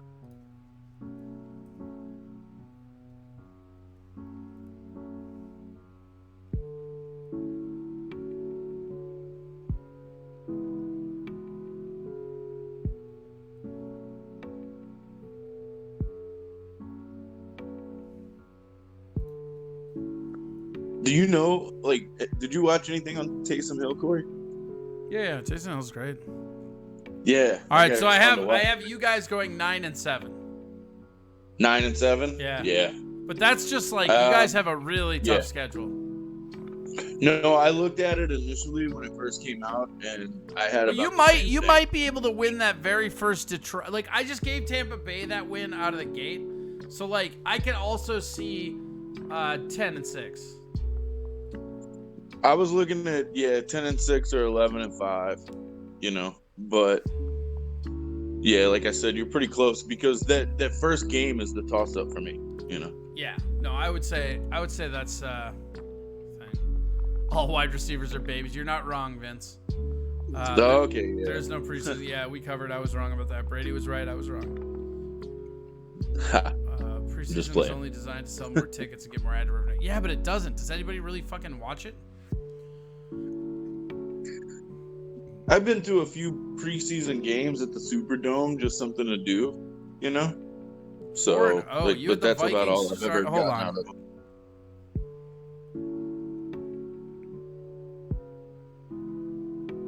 I don't know how you think we get past the Titans. Like, I just don't understand that. Like, even the Packers might fuck us up, but 4-0, that's tough. That's a tall order.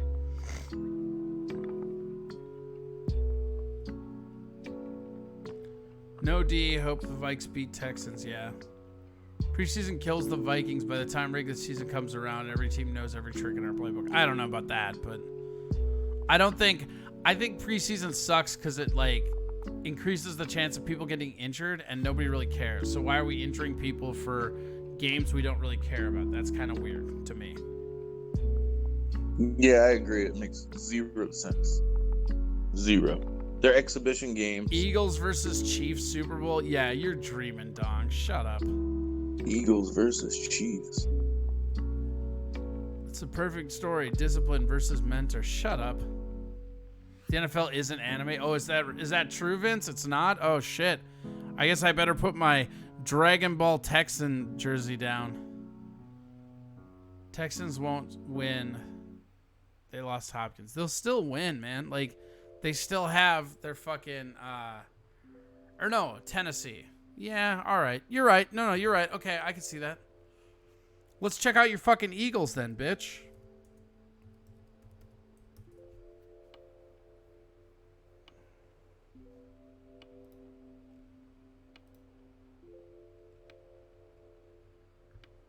What are the odds that they keep the name Washington Football Team? Haven't they come out with a name? No, they're calling themselves the Washington football team this year. It's in lieu of. Oh, this whole really? Yeah, they'll probably keep that. All right, so let's see here. We got win. You guys are gonna lose to the Rams. Sorry.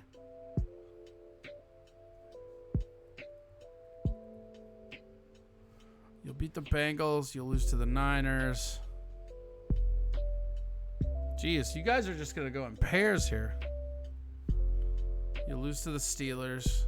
You'll beat the Steelers. Well, no, I think you'll lose both those actually.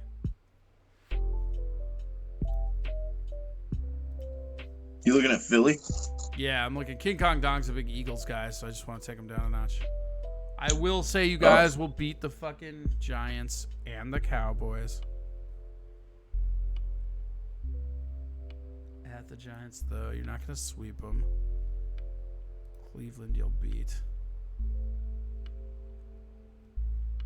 Seattle, there. You know, Is that Nick Foles still? Is Nick Foles still the quarterback there? Is that his name? Yeah, I think so. You have them at 11-5 because you're a fucking homer. No way they go 11-5, bro. You're dreaming. It's a pipe dream. I'm through like week 13 and I already have them at 6-6.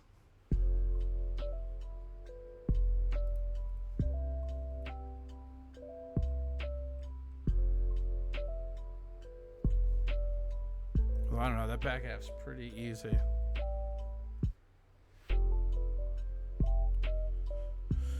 Yeah, I got you guys at 9-6.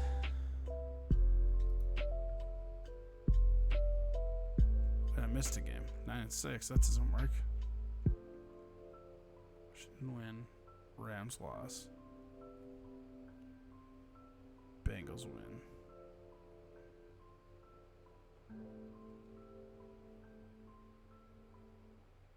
Yeah, 9-7. 9-7, baby. That's your record. But you know what? At least in your shitty conference, that might be enough to make the playoffs.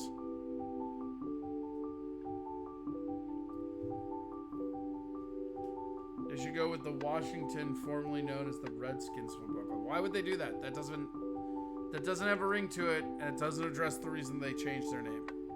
Terrible advice. Terrible. Yeah, that's not good. Not good at all. Might as well just have a symbol on the side of it, you know? I do get that. I get that. As a troll, yeah, but it's not a good troll. Like, if they were going to troll it, you got to make it more concise. It's an okay troll, I guess. You know what? I'm not going to say it's a bad troll. It's an okay troll. It's a medium troll. It's okay. It'd be funnier if they called it the Washington football team, but kept the same logo on the side of the helmets. Well, that's what they're doing. They're keeping the W. No, I mean the Native American. Oh, yeah, whatever. Let's see. How bad? I don't know. Let's find out how bad the Browns are going to do. Fuck the Browns. Whoa. Dude, your Eagles, man. You guys are not going to do good this year, dude. 9-7. Well, the 5 losses I have is Cowboys, Ravens, Seahawks, 49ers, and Saints. All right. I think you guys are also going to lose week 2 to the Rams. Where are they playing? Oh, okay. Yeah, that's in Philly, so maybe not. Okay, Yeah, okay. I'll give you that flex. I thought when I looked at it, I thought it was in LA. Also, I'm always going to go against the Rams because I hate their new logo. Oh, fuck. That logo's trash. It's so gross. Like, what? Like, it looks like Trump's hairpiece. Like, what the fuck is that? Also, I think if Corona becomes a problem, I think they'll shorten the season to 10 games. And they'll take out 3 division games, 1 conference game, and 2 non-conference games. Yeah. Also, your division's trash, so 9-7 still might get you in the playoffs. Yeah, and I don't think the Cowboys All are right, going so let's see. We got Washington, Rams. You guys will beat the Bengals. You're going to lose to the Niners. I think you lose to the Steelers because it's in Pittsburgh. That's a hard one for me. I keep flip-flopping on that game. And then I think you lose to the Ravens. I think the Ravens are going to be sneaky the best team in the AFC this year. Like they were last year too. Yeah, well, everybody's high on Kansas City, but like repeating as champions rarely, if ever, happens. That's like one of the hardest things to do, specifically with the way it's set up. But then you've got the Giants you should whoop up on. The Cowboys you should whoop up on. The Giants, I think you sweep the Giants this year. The Giants are hot garbage. Cleveland you Giants should beat. And the Washington football team will. It's so weird saying that. Seattle might have your number even at home, though. Seattle's crazy. I think I gave that to Seattle. And then you guys are not going to win in Lambeau. I think the Saints are a bad matchup for you. And then I think you whoop up on the Cardinals. Cowboys at the Cowboy Stadium is pretty... What?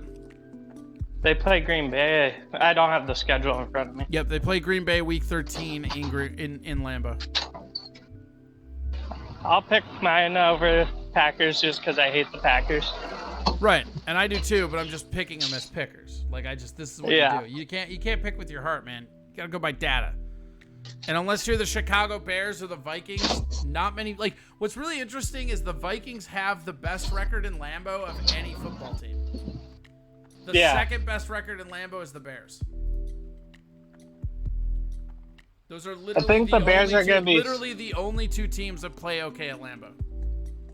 I could see the Bears being sneaky good if they start Foles over fucking Trubisky. Wait, hold on. Foles is in Chicago now? Yeah, the coach picked up Foles from Jacksonville in a trade. That's pretty cool.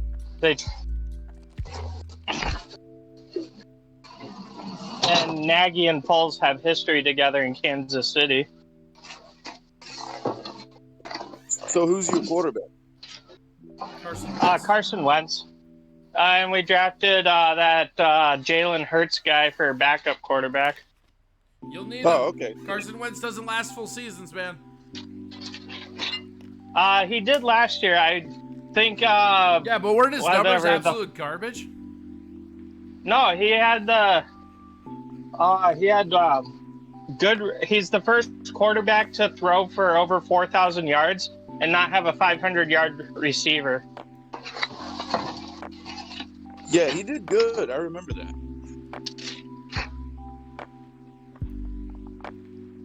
And then fucking Jadeveon Clowney had that illegal hit on the back of his head, taking him out of the game in the playoff game. Gross. And I was pissed. Clowney should have been tossed. Who was that? What team was that? Seattle. Okay. Yeah, Jadeveon Clowney, like as Wentz was going down, he took his shoulder to the back of his head. And Wentz doesn't remember that, like from that point on in the game till he got to the hospital. Oh shit! Did he have a concussion? Yeah. The other thing I like. What? Oh, I was gonna say, how many games did he miss? Like the rest of the season, I bet, huh? Well, it was just for the playoff game. They got eliminated right away, but he played all 16 games. Oh, okay. I see. So this reminds me, I just posted team pandemic plans in Show Talk, or at least the start of the rabbit hole. Where did you put it? In Show Talk? I didn't see it there. Also, the other thing I'm hopeful for is last year the Eagles had the slowest wide receiver group in the NFL. This year they have the one of the fastest, as in terms of 40 times.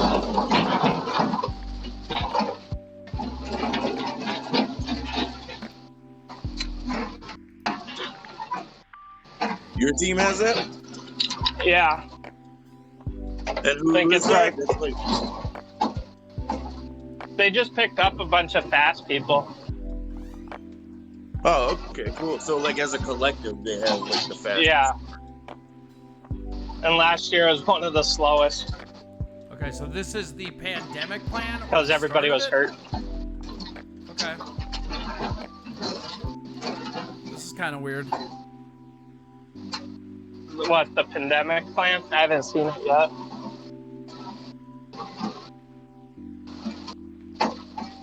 Do they actually have that drafted up right now? Is this the NFL pandemic plan?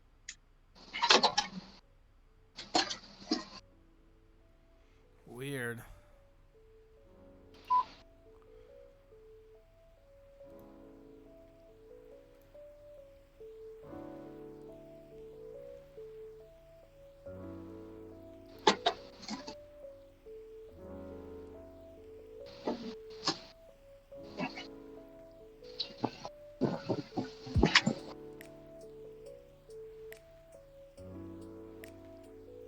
That's so fucking weird.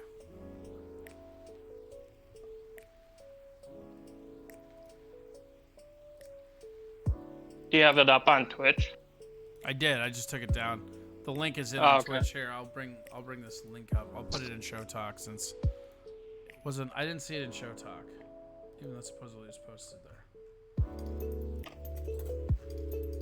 Take a look at it later. But I'm Oh, gonna no, hop no, off I and see it. watch. Yeah, it's in there. I see it now. Okay. I'm gonna hop off here and watch the rest on Twitch. On a tweet. Yo, have fun, Darren. Have a good day.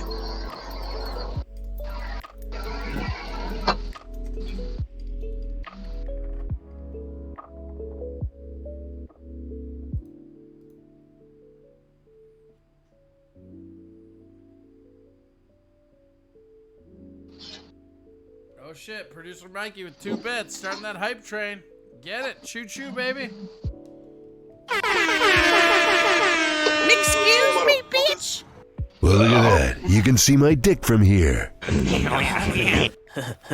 That would be cool. Yeah, oops, gotta wait till 12:59 for a hype train. Yeah, that's right. You gotta do that.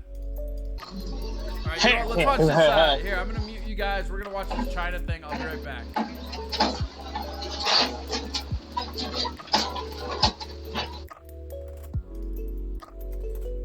Here, let's watch this China thing. Get away from sports a little bit. Here we go. Alright, we gotta turn off the hippie music though. There we go.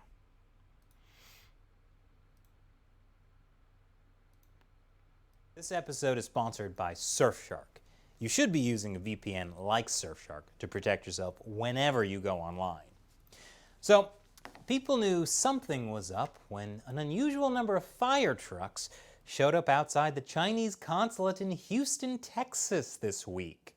Since it is Texas, my first thought was the Chinese consulate was having an outdoor barbecue. But it was much less fun than that. Consulate staff were burning classified documents.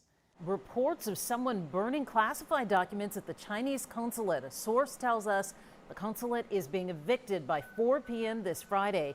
Neighbors called 911 saying they spotted someone burning those documents in the courtyard, but when Houston firefighters arrived, they were not allowed on the property. You're not a dish. You're a man. Most name brand bars and body washes you...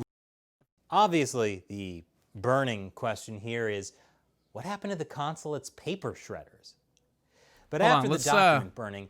I want to try this period trick with you. Let's see here. Hold on.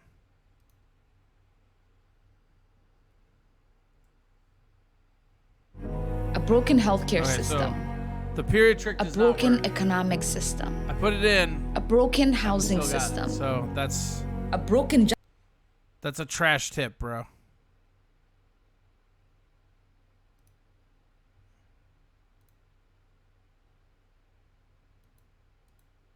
Sponsored by Surfshark. You should be using a VPN like Surfshark to protect yourself whenever you go online. So, people knew something was up when an unusual number of fire trucks showed up outside the Chinese consulate in Houston, Texas this week. Since it is Texas, my first thought was the Chinese consulate was having an outdoor barbecue. But it was much less fun than that. consulate staff were burning classified documents. Reports of someone burning classified documents at the Chinese consulate. A source tells us the consulate is being evicted by 4 p.m. this Friday. Neighbors called 911 saying they spotted someone burning those documents in the courtyard, but when Houston firefighters arrived, they were not allowed on the property. Obviously, the burning question here is, what happened to the consulate's paper shredders? But after the document burning, it was confirmed that the U.S. is ordering the Chinese consulate in Houston to close. A State Department spokeswoman said China was asked to close the Houston consulate, quote, in order to protect American intellectual property and Americans' private information, but did not give specifics. I have a feeling that we may never get all of the specifics, at least not officially. But Senator Marco Rubio, chairman of the Senate Intelligence Committee, said the Chinese consulate in Houston was not a true diplomatic facility, but the central node of the Communist Party's vast network of spies and influence operations in the U.S. U.S. law enforcement officials also compiled a document of investigations linked to the Houston consulate. Those include attempts to steal research, to recruit researchers to steal research, and to try to force Chinese citizens whom the Chinese government has deemed as wanted fugitives to return to China. According to David R. Stilwell, the Assistant Secretary of State for East Asian and Pacific Affairs, China's attempted scientific thefts in the United States had accelerated over the last 6 months and could be related to efforts to develop a vaccine for the coronavirus. The U.S. Justice Department has also accused Chinese hackers of trying to steal research on what could become a cure for the coronavirus. You know, the coronavirus. The deadly virus the Chinese Communist Party tried to cover up, which is why you spent months in lockdown. That coronavirus, which is why I call it the CCP virus. But regardless of why the U.S. government shut down the consulate, the Chinese Communist Party is very upset. Beijing is threatening retaliation. A Chinese Foreign Ministry spokesperson called the request a political provocation. China strongly condemns such an outrageous and unjustified move which will sabotage China-U.S. relations. We urge the U.S. to immediately withdraw its erroneous decision, otherwise China will make a legitimate and necessary response. A source with direct knowledge of the matter said China was considering closing the U.S. consulate in Wuhan in turn. Oh no, the U.S. consulate in Wuhan, the epicenter of the coronavirus outbreak? Gosh, what a devastating loss, especially since the consulate was closed and the staff evacuated in January. However, as of this recording, some sources are reporting that the U.S. consulate in Chengdu could be shut instead. You know, I would be sad to lose the U.S. consulate in Chengdu. Back in 2012, Wang Lijun, the police chief of Chongqing, escaped to the U.S. consulate in Chengdu. He didn't stay in the consulate for long, but that incident exposed a crazy story of murder, corruption, organ harvesting, and a possible coup. It ended up taking down hugely powerful Chinese Communist Party officials. That story was one of the reasons I started China Uncensored. And here we are 8 years later.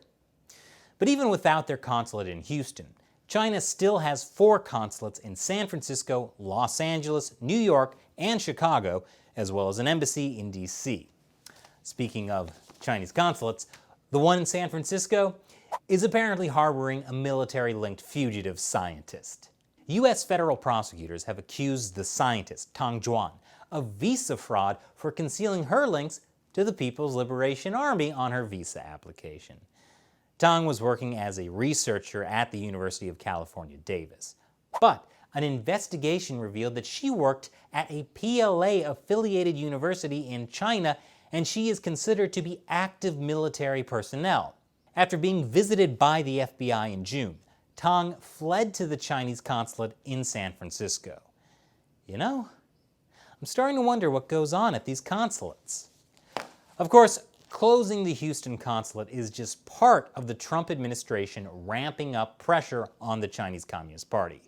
Or, as the New York Times calls it, a blanket anti-China message to appeal to his supporters in recent weeks. Wow, someone must be trying hard to get back into China.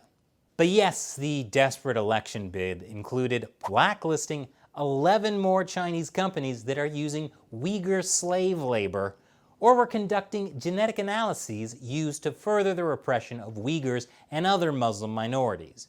It's been called halal organ harvesting, which has absolutely ruined the halal food carts for me. Thank you.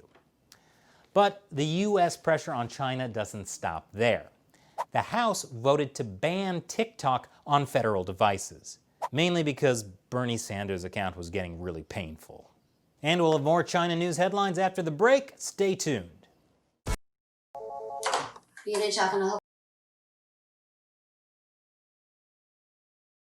We caught it. We got it that time.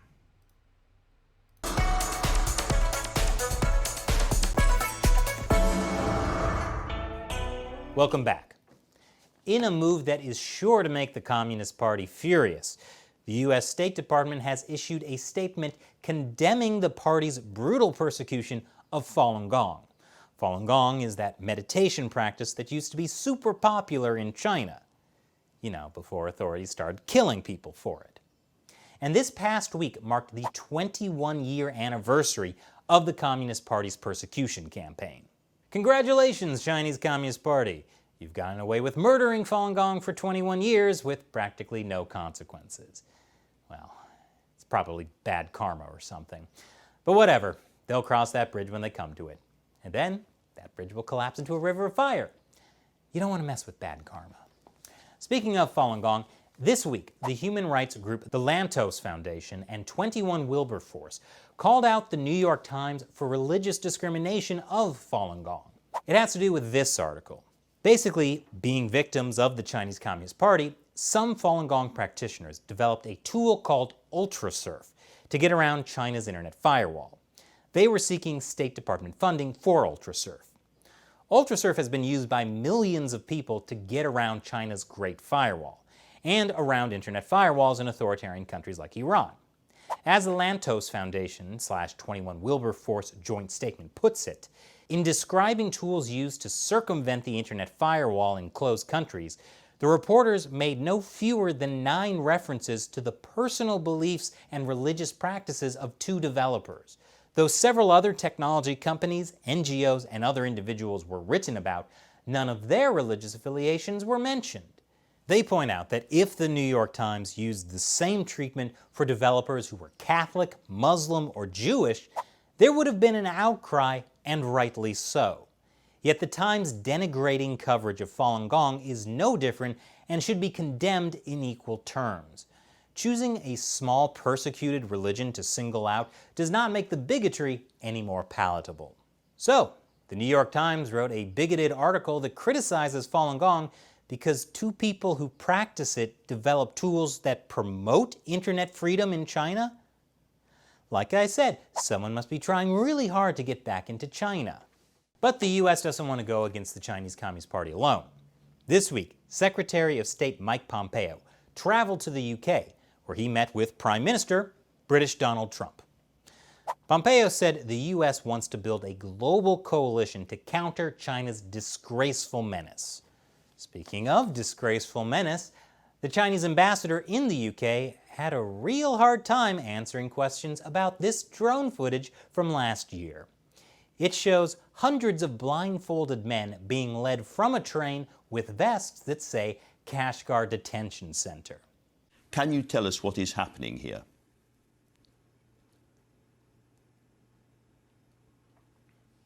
Uncomfortable silence, you say? Yeah, he wasn't expecting that question. But eventually, he responds.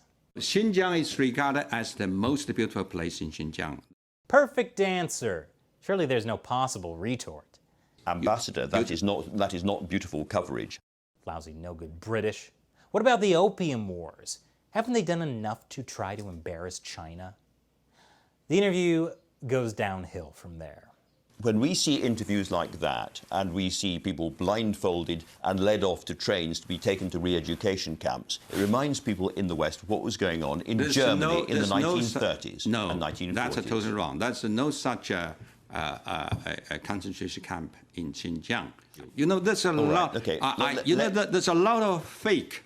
Even we are in a modern, we are in the information age. Sorry. You know, media. Okay, They make let me all remind you, kinds of Ambassador. fake accusation against China. You know, I almost feel bad for him. Oh wait, no I don't. Speaking of Xinjiang, the NBA is no longer operating a basketball training center there. The NBA had been in Xinjiang since 2016, which was the same year that the Chinese Communist Party started turning the entire region into a giant prison. It's not clear why the NBA set up in Xinjiang in the first place. Shout out to Matt Spencer Horse. Thanks for the host, buddy. I appreciate it. That's And awesome. over to Hong Kong, where, once again, police and protesters clashed. The protest marked the year anniversary of a brutal attack against protesters by men wearing white shirts. Police were criticized for not responding fast enough back then, but they sure responded fast enough this week. And activist Joshua Wong has announced he will be running for the Hong Kong legislature. The Chinese Communist Party will be very unhappy if he wins, but not to worry. I'm sure they'll just find a way to disqualify him if he does. But a tiny bit of good news for Hong Kong. The UK ended its extradition treaty with Hong Kong, and it will extend its China arms embargo to the city. Basically, this means the UK is recognizing that Hong Kong is now just another mainland Chinese city, which is why I recommend, if you're in Hong Kong, you should probably be using a VPN to protect yourself whenever you go online. I recommend Surfshark, and not just because this episode has been sponsored by Surfshark. You But recommend also the people because the Hong Kong sponsoring your invasion episode, Chris? government That's can now what's watch happening? everything you do, since you're basically in mainland China now. But of course, besides protecting your identity, there's another advantage to using. So that's what the burning evidence stuff. Oh god, what happened here now? And then 2 days ago they had a dam collapse. We'll talk about that one too. Hi from Marshall. What up, EMT stud? What up?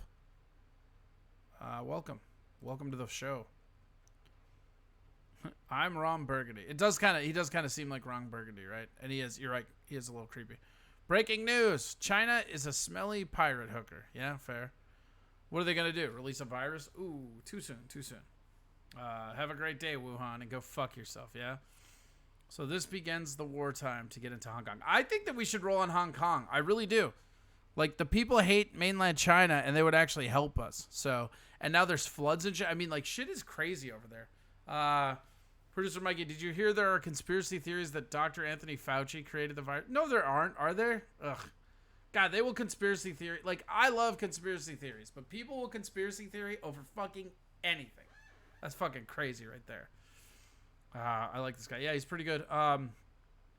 In the general construction business, China is considered a third world country due to, yeah, no, you're not wrong. They are absolutely a third world. And most of their population, like their cities are super populated for sure, but their sprawling rural areas are super populated too. And those people live in hills and rice paddies. It's real bad. No, it's not. Look at this beautiful country. These aren't prisoners. That's all a lie. Yeah. Look at them. They're on vacation. A mandatory vacation to tell them how they think. China is great. It's just a school for murderers that haven't murdered yet. Yeah. All their fucking Minority Report shit. So the Chinese version of fake news. Yeah. Sellout. What up? All right. So yeah, and then this is the flood. We're going to watch this one too. This is the floods that were just happening. China just can't catch a break lately, and I kind of love it. Welcome back to China Uncensored. I'm Chris Chappell. China's beautiful Guangxi province. Makes me want to go for a refreshing swim in that river. Dive right in by the side of the road. Unfortunately, there are a lot of places to swim in China right now because record-breaking floods are happening across the country. All three of China's major rivers have flood alerts, and there are some serious concerns about whether China's dams can withstand it. Reuters says a recent dam collapse could point to a possible black swan disaster. That has nothing to do with actual black swans, it just means an incredibly rare event. With piles of rubble dotting a painterly Chinese landscape, a gaping dried-up ditch is all that's left of a once colossal dam in China's Guangxi province. Last reinforced 25 years ago, the dam was overrun by heavy flooding last month. It caused immense damage, inundating roads and swallowing up fields. Its collapse suggested that neglect left this reservoir open to disaster. But perhaps most concerning of all is what that might mean for the 94,000 other aging dams across China. Thousands of these dams were built in the 1950s and 1960s in a rush led by Mao Zedong to fend off drought in the agrarian society. But over half a century later, it's unclear how much longer they'll last. A Chinese official said in 2006 that dikes had collapsed at over 3,000 reservoirs over the past 50 years due to substandard quality and poor management. This dam collapsed. Did they just say dikes collapse?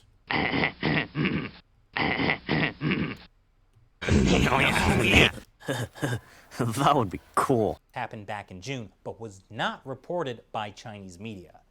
And of course, this has everyone nervously eyeing China's Three Gorges Dam, the largest hydroelectric dam in the world. The dam that collapsed in Guangxi is not the same type of dam as the Three Gorges Dam, but there have been concerns about the Three Gorges Dam for years. Some experts warn it could collapse, and if it does, millions of people would be devastated. In fact, just downstream is the city of Wuhan. It's a city of 11 million people, and it's had a rough year. But never fear. The Chinese Communist Party has come to the rescue by putting up a giant wall of propaganda. Chinese authorities have admitted that yes, the Three Gorges Dam may have, quote, deformed slightly, but it's totally safe. I personally find that very reassuring. Also really reassuring, this photo of the Three Gorges Dam releasing floodwater earlier this week. Water had to be released. Yeah, I have a question. Yeah, right here. Where can I get some goddamn bait on this dam tour? Released after the water level in the reservoir was more than 50 feet higher than its flood limit level. Meanwhile, flooding in Anhui province forced authorities to blast open dikes to release the pressure. I know that sounds bad, but you know what? There's nothing to worry about. In fact, there isn't even a flooding problem to begin with. Here's State-Run Media with more.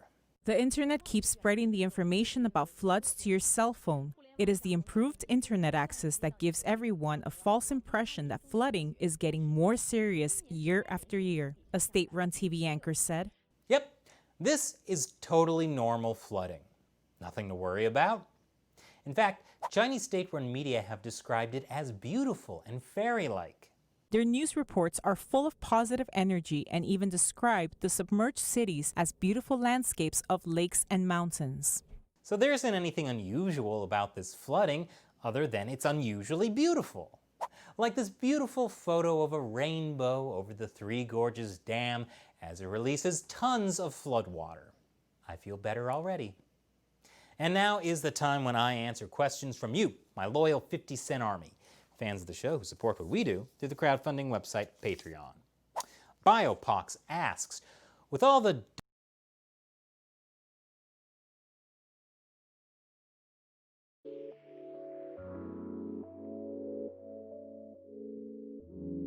Oh, hey, I didn't even have that. There we go.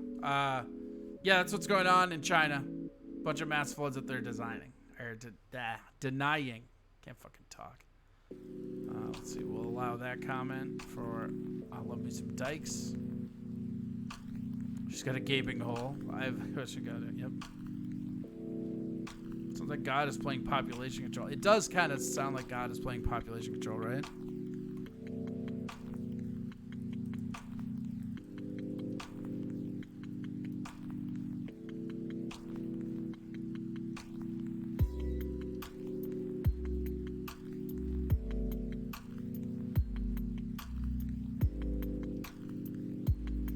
You know what? Let's we got like a little bit of time left. Let's really, because usually my nuts are soggy. I do barbecue competitions. Yeah, that's fair. We got some Portland Warzone stuff. We got like, because I wanted to do all the we haven't done any of the uncover videos in a while, so I wanted to get to all those. Let's yeah, let's just rotate through, I guess. Let's do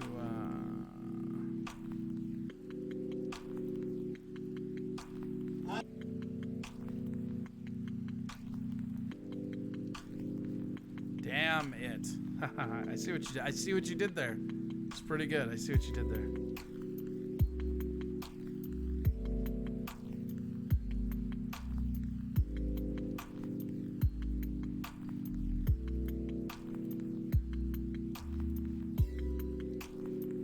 Oh, all right, buddy. Yeah, good to hear from you, man. Thanks for coming on, dude.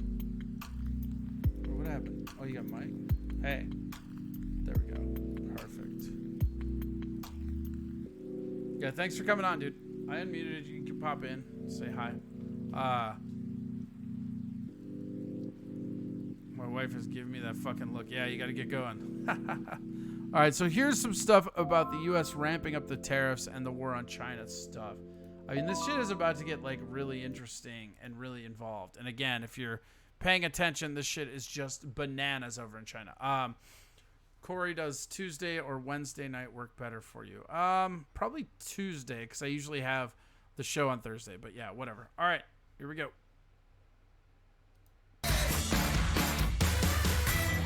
Welcome to America Uncovered. I'm Chris Chappell. So, I know there's been a lot going on, so I can understand that you might not be paying that much attention to U.S. foreign policy right now. But it's pretty clear the U.S. and China are pretty much in Cold War II.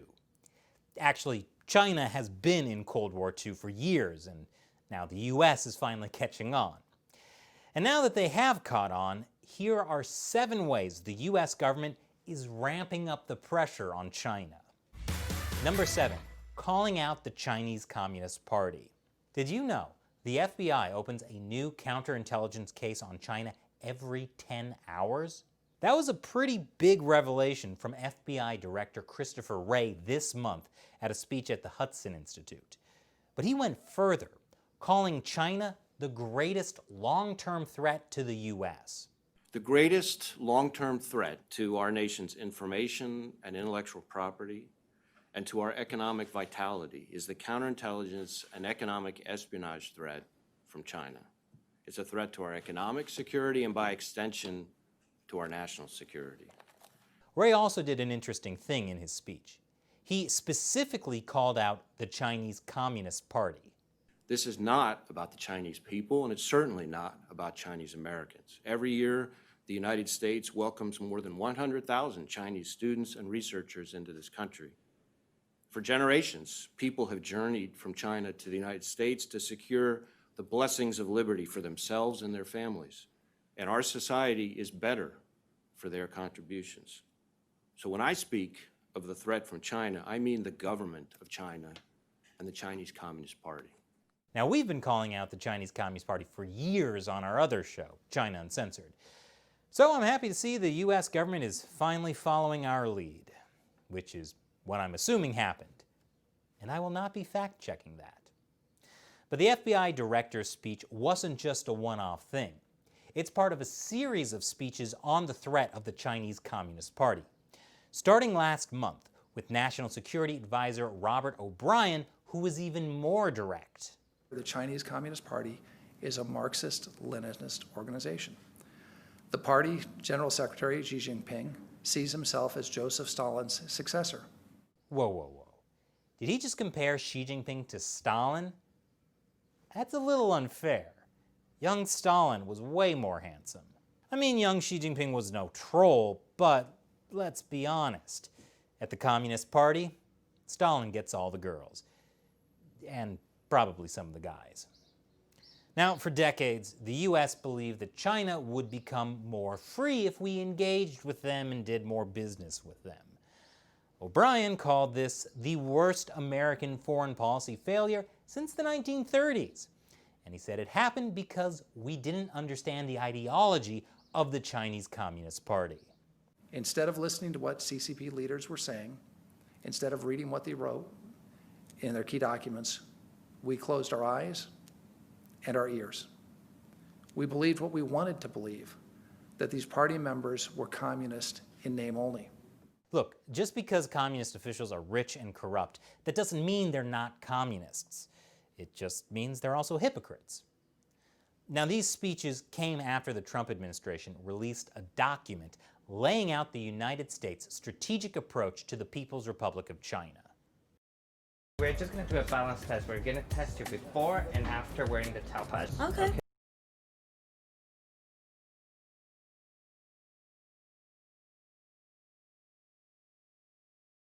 Pressure on China where it hurts, economically.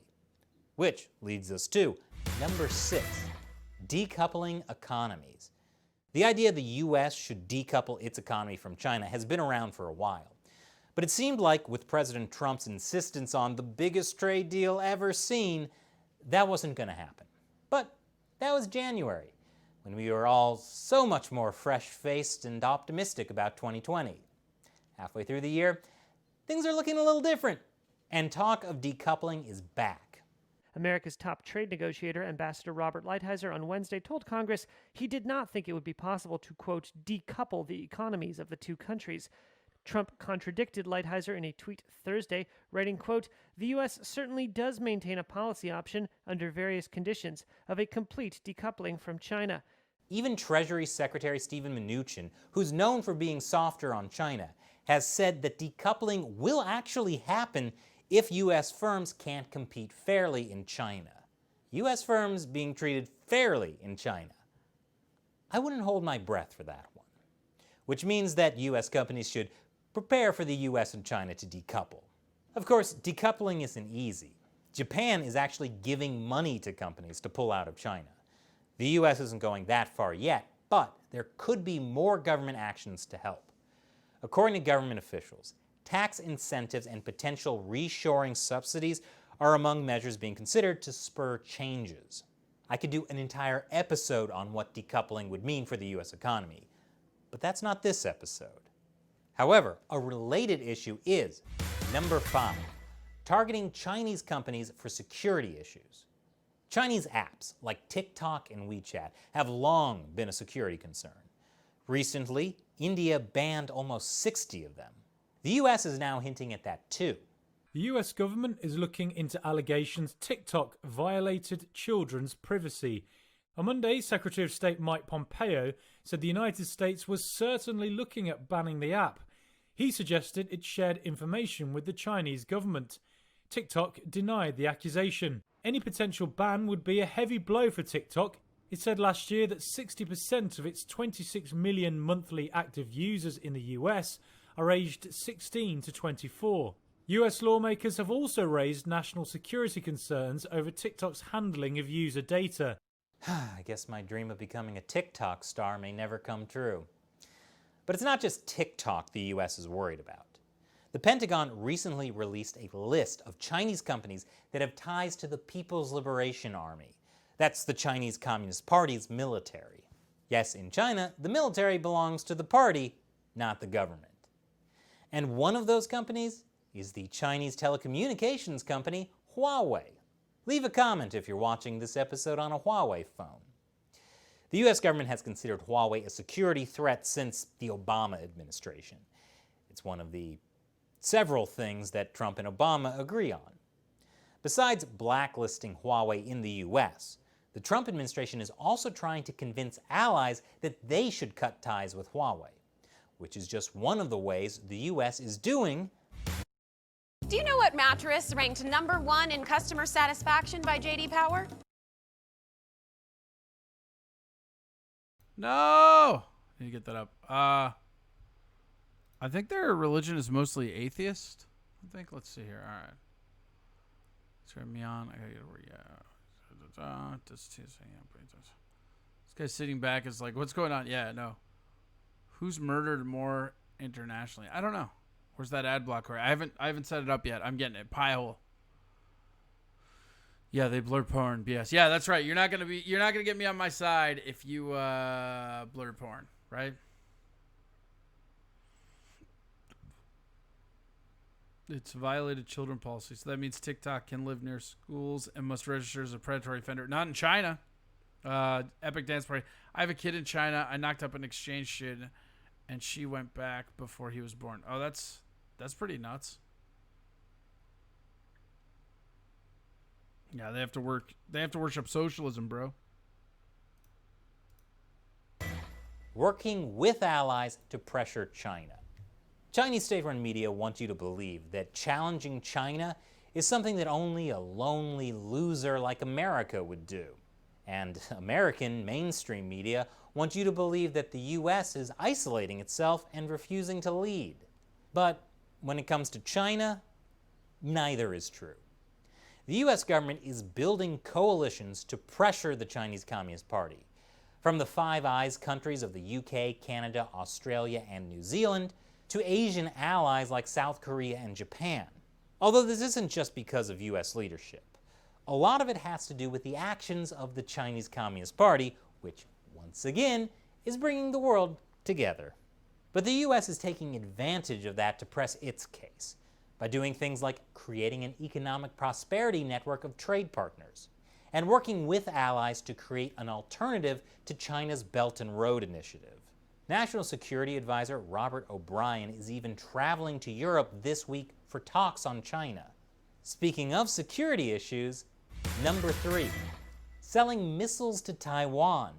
The U.S. has just approved $620 million in missile upgrades for Taiwan.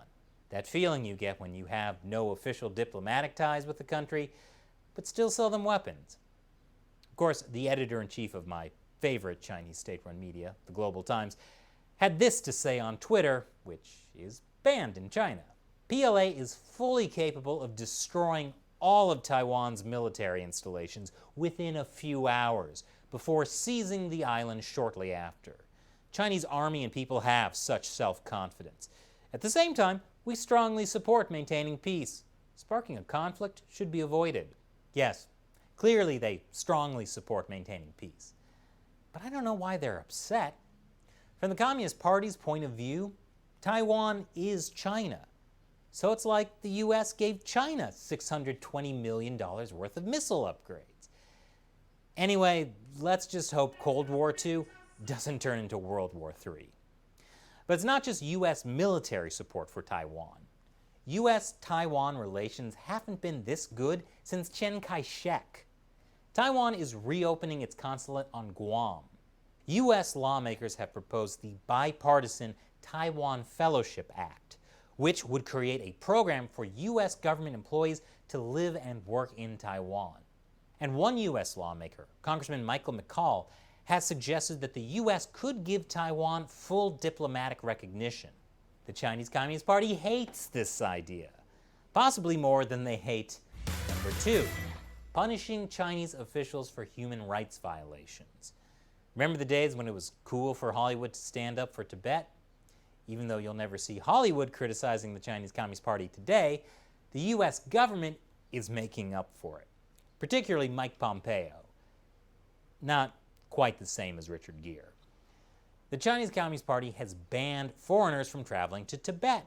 So now, Pompeo announced the U.S. will put travel bans on Chinese officials responsible for the Tibet travel ban. Of course, Chinese officials then just put a travel ban on U.S. officials, putting a travel ban on Chinese officials, putting on a travel ban to Tibet. Oh. So close. Again, the Chinese Communist Party put the whole world on a travel ban because of the coronavirus. But the U.S. government isn't just targeting Chinese officials for their human rights violations in Tibet. The Uyghurs are a predominantly Muslim ethnic group in northwest China. But not for long if the Communist Party has anything to say about it. 1 to 2 million Uyghurs have been put in concentration camps. If you want to know all the gory details about what goes on in those camps, check out our recent interview with a Uyghur activist on the China Unscripted podcast. But to give you just a taste, 13 tons of hair from Uyghur prisoners was seized by U.S. Customs on a shipment from China. Last month, Congress passed the bipartisan Uyghur Human Rights Policy Act, which Trump signed into law. And now, the U.S. is imposing sanctions on Chinese officials involved in persecuting the Uyghurs.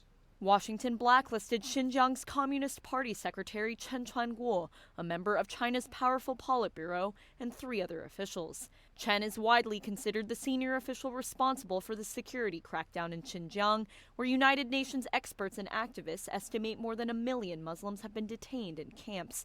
The U.S. sanctions were imposed under the Global Magnitsky Act. The act allows the U.S. government to target human rights violators worldwide by freezing any U.S. assets, banning U.S. travel, and prohibiting Americans from doing business with them. And could there be any greater punishment than denying someone America? And finally, number 1, defending Hong Kong. For more than a year now, Hong Kongers have been protesting the authoritarian regime of the Chinese Communist Party. And they know how to get Trump's attention. But things have gotten way worse since Beijing passed a new national security law. Here are protesters being harassed by police for holding blank sheets of paper.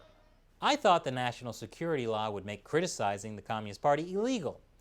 Turns out, not criticizing the party is illegal too. The national security law even applies to people overseas. So basically, anyone in the world could be guilty of violating the national security law. Like Pompeo after saying this.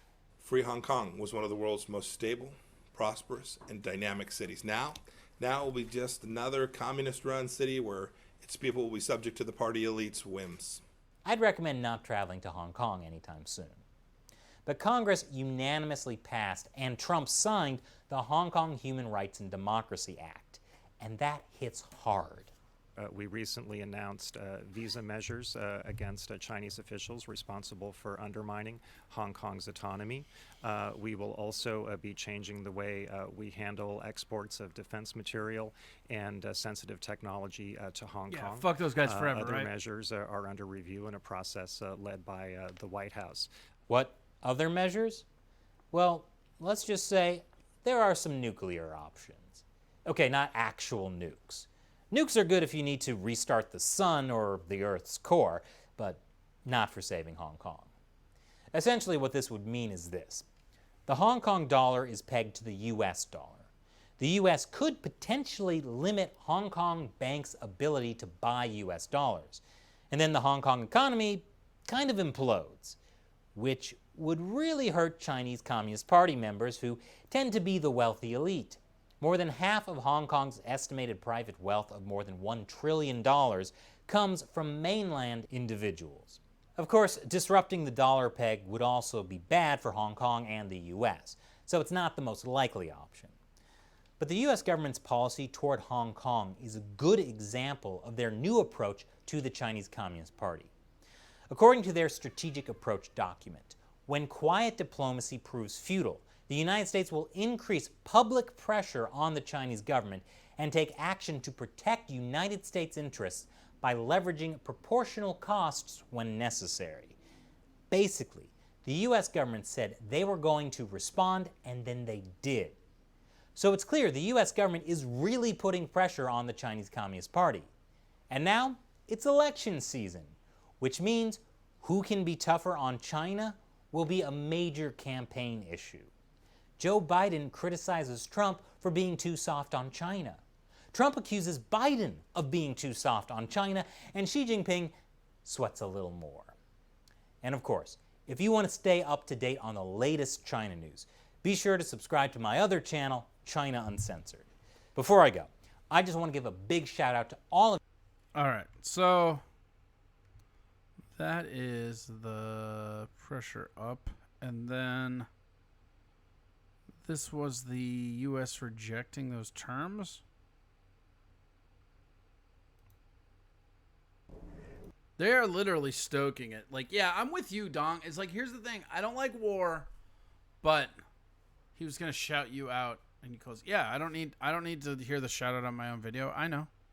I actually, funny you mention it, Diggity. I don't know that it's possible, but I've been working on getting him on the show. So I'm going to try to get him on here eventually. That's the goal. I don't know if we'll do it or not, but we're going to try. Yeah, but so the idea that I'm with you, dog. I'm not pro-war. I actually kind of hate war. I do. It's not fun. But I also think that Yeah.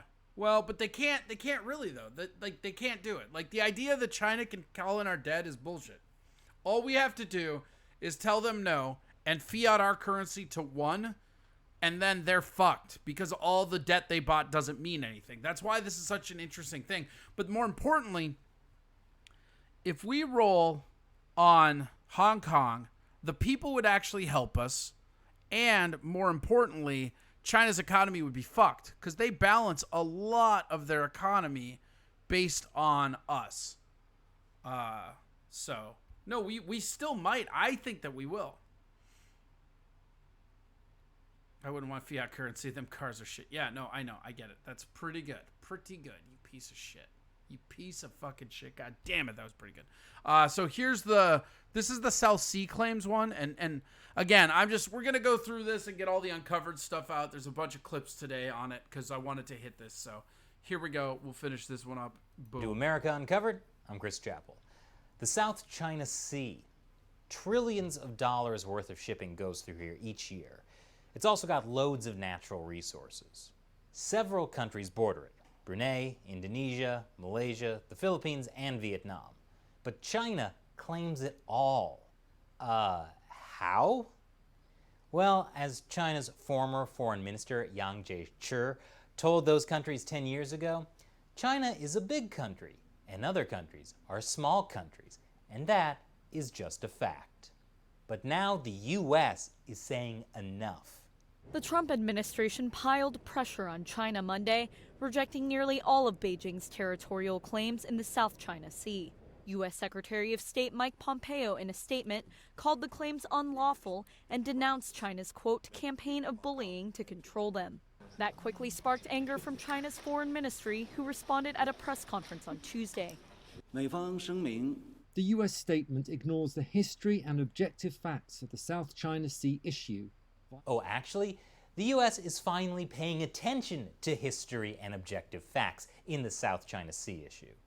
You see, for years, the Chinese Communist Party has been building artificial islands in the South China Sea to justify their territorial claims. At first, they were like, there's nothing to worry about here, we're just building them for civilian use, and then put missile systems on those islands, and began flying nuclear bombers over them. But hey, maybe those are civilian missile launchers and nuclear bombers. The Chinese Coast Guard and maritime militia also go around doing things like attacking fishermen from other countries that also claim parts of the South China Sea, firing water cannons on Filipino fishermen, or ramming Vietnamese fishing boats. That's why the State Department said Beijing uses intimidation to undermine the sovereign rights of Southeast Asian coastal states in the South China Sea, bully them out of offshore resources, assert unilateral dominion, and replace international law with might makes right. Now, it's important to note that the shift in U.S. policy does not involve disputes over land features that are above sea level, which are considered to be territorial in nature. So, sorry, India. But this is actually a huge change in U.S. policy regarding the South China Sea. Before this, U.S. policy had been to insist that maritime disputes between China and its smaller neighbors be resolved peacefully through UN-backed arbitration. I don't think China was worried about that, since they have a huge amount of influence in the UN. And if things didn't go their way, well, they weren't really worried about that either. Like that time in 2016 when an international tribunal rejected Beijing's claims to the South China Sea. That was after the Philippines brought a case against China to the Permanent Court of Arbitration. The ruling was supposed to be legally binding, and the Chinese Communist Party completely ignored it and kept building those military bases. Because who was going to stop them? No one wanted to start a war over it. And that's been the Chinese Communist Party's strategy in the South China Sea. Push as far as they can without going to war. In Beijing, some talk of a Scarborough model, a template for China gradually to exert control over the Western Pacific by snapping up one land feature at a time, a sort of incremental revisionism that slowly squeezes out the U.S. without ever providing a reason for a confrontation. Why do they call it the Scarborough Model? Well, it's named after the Scarborough Shoal, territory that's claimed by the Philippines and China. FYI, they're both wrong. The Scarborough Shoal belongs to me when I went there back in 2016 and planted my flag on it. What's that, Shelley? Okay, fine, it was our flag. Anyway, you should check out that episode of China Uncensored. But back in 2012, the Chinese Coast Guard occupied the Scarborough Shoal, so the Obama administration brokered a deal between China and the Philippines where both sides would leave. The following week, the Philippines ships left the Scarborough Shoal and returned home. The Chinese, however, stayed in the area, and the Obama administration did nothing. The Chinese Coast Guard occupies the Scarborough Shoal to this day, and the Chinese Communist Party learned it could get away with ignoring what the U.S. said about the South China Sea. The Obama administration had a fundamental misunderstanding of the Chinese Communist Party. They thought that they could convince the party to work within international norms and become a partner on important issues. Where we see them violating international rules and norms, as we have seen in some cases in the South China Sea, we've been very firm, and we've indicated to them that there will be consequences. But what we've tried to emphasize to them is if you are working within international rules and international norms, then we should be partners. There's no reason that we cannot be friendly competitors on the commercial side and important partners when it comes to dealing with the many international problems that. Now, Obama certainly wasn't alone in thinking that, but it didn't work out that way. Now, in 2013, the Obama administration began freedom of navigation operations in the South China Sea. That's when U.S. warships or aircraft carriers sail through the South China Sea to show that these are international waters that anybody can sail through, and they don't belong to China. Those operations have ramped up since Trump took office, which led to Trump calling Obama impotent about the South China Sea. Hey, it's not the size of your destroyer, it's how you use it. In fact, the U.S. conducted a freedom of navigation operation right before and after Pompeo's statement rejecting China's South China Sea claims. Actually, the announcement comes a day after the 4th anniversary of that ruling by the International Tribunal. But why does the U.S. care about the South China Sea anyway? The U.S. doesn't have any territorial claims in the area. You'd know if we did because we'd have built an artificial island shaped like a bald eagle. Or a hamburger. Either one. But while the U.S. doesn't want to get involved in the maritime disputes, it is interested in stopping China from taking over the entire area. And with the largest navy in the world, if the U.S. doesn't confront China over the issue, it's hard for other nations to do the same. And now, with this new policy of explicitly rejecting China's maritime claims in the region as unlawful, the U.S. government has more tools they can use, like sanctions on Chinese officials. In fact, this is just part of an ongoing attempt by the U.S. government to ramp up pressure on the Chinese Communist Party. Check out the episode I released earlier this week about 7 major ways the U.S. is doing that. Now, I just want to give a big shout out to all of you who support this show on Patreon. With YouTube demonetizing us so much, we'd have had to shut down the show. But your support keeps us going. Visit patreon.com/AmericaUncovered Get that Patreon in. to find out how you can help. All right. So what do you think of the South China Sea? That is, I think that's all of them for that. There's like Portland ones and whatever, and we can get to those, but those are like what I felt like we should watch today. Let's get some more music in here.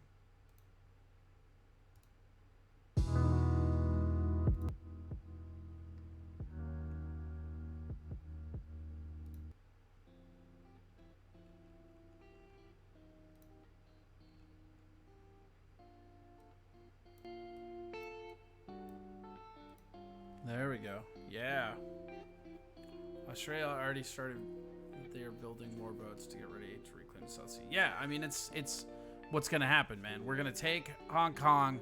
There's going to be an Asian union of Japan, Taiwan, and Hong Kong, and they will become the 2nd biggest economy in the goddamn world, bitches.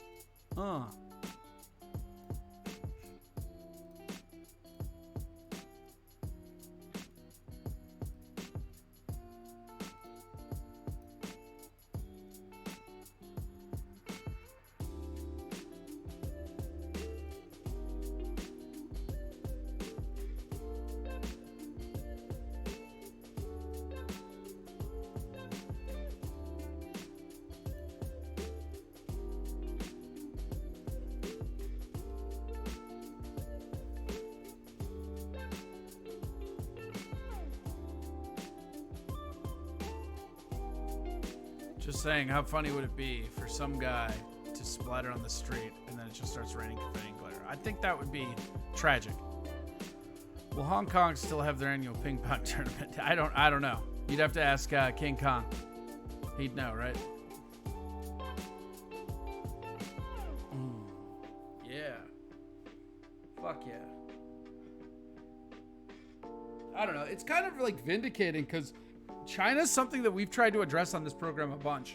And people thought that I was being really weird and garbage, but whatever. This music is going to put me to sleep. Then go to sleep. This is festive. Fall asleep at 1 p.m. That's on you, not the music.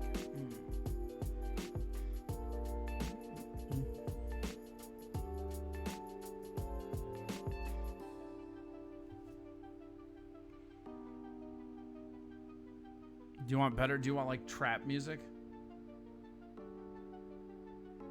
King Kong retired until coronavirus is gone. That's probably pretty fair.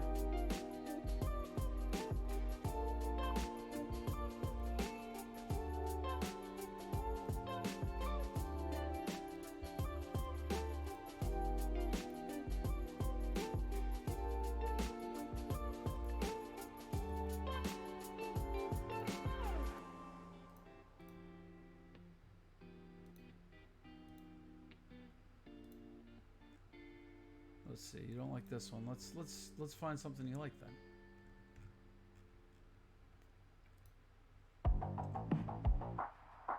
Well, this is all right. I fucks with this.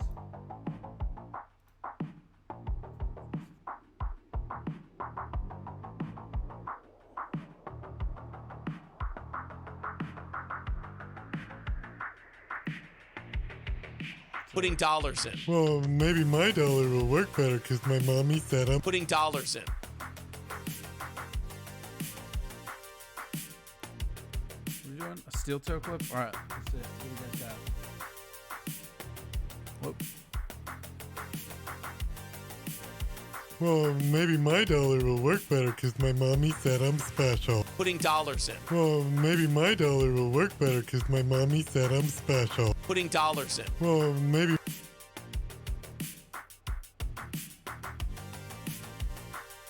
I can fucks with this. I like this. What's up, Corey? On my lunch. Work is over at 3:30 for me. What up, buddy? How are you?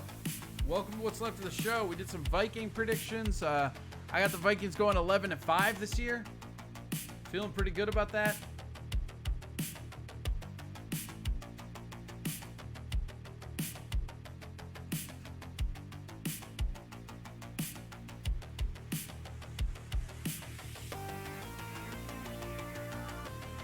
Yeah, I can get down with this. This thing fucking slaps, baby.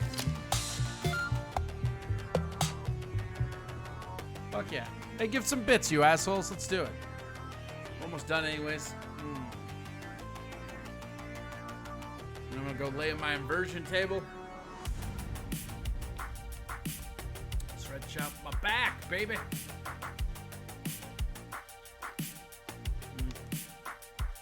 I think you're dreaming if you think the Chiefs are getting back there. Like, Mahomes is good, but it's Baltimore, baby.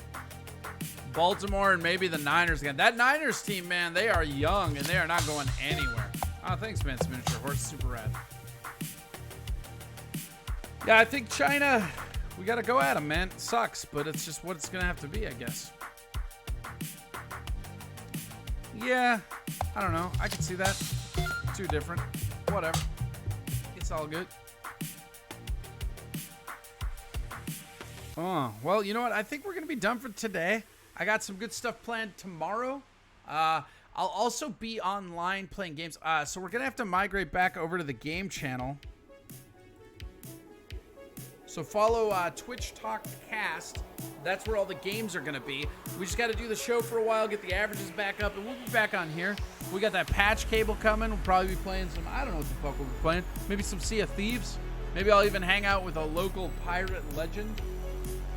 I can see that happening.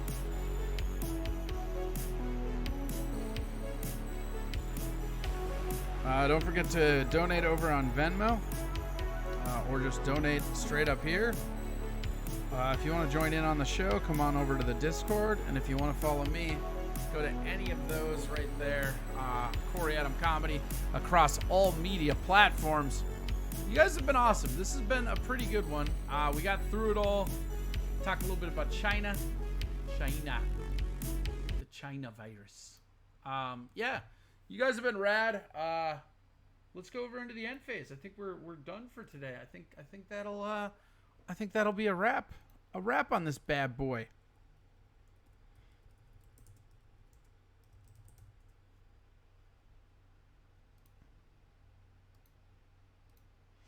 All right. Thank you so much for the bits, guys. Thanks for the gifted subs. Yeah, you guys have been rad. We'll see you tomorrow. Remember, we do this Monday through Friday, 10 a.m. to 1 p.m. We will see you tomorrow. Have a great day. Enjoy the rest of your lunch break, Vikings. You guys have been rad. We out.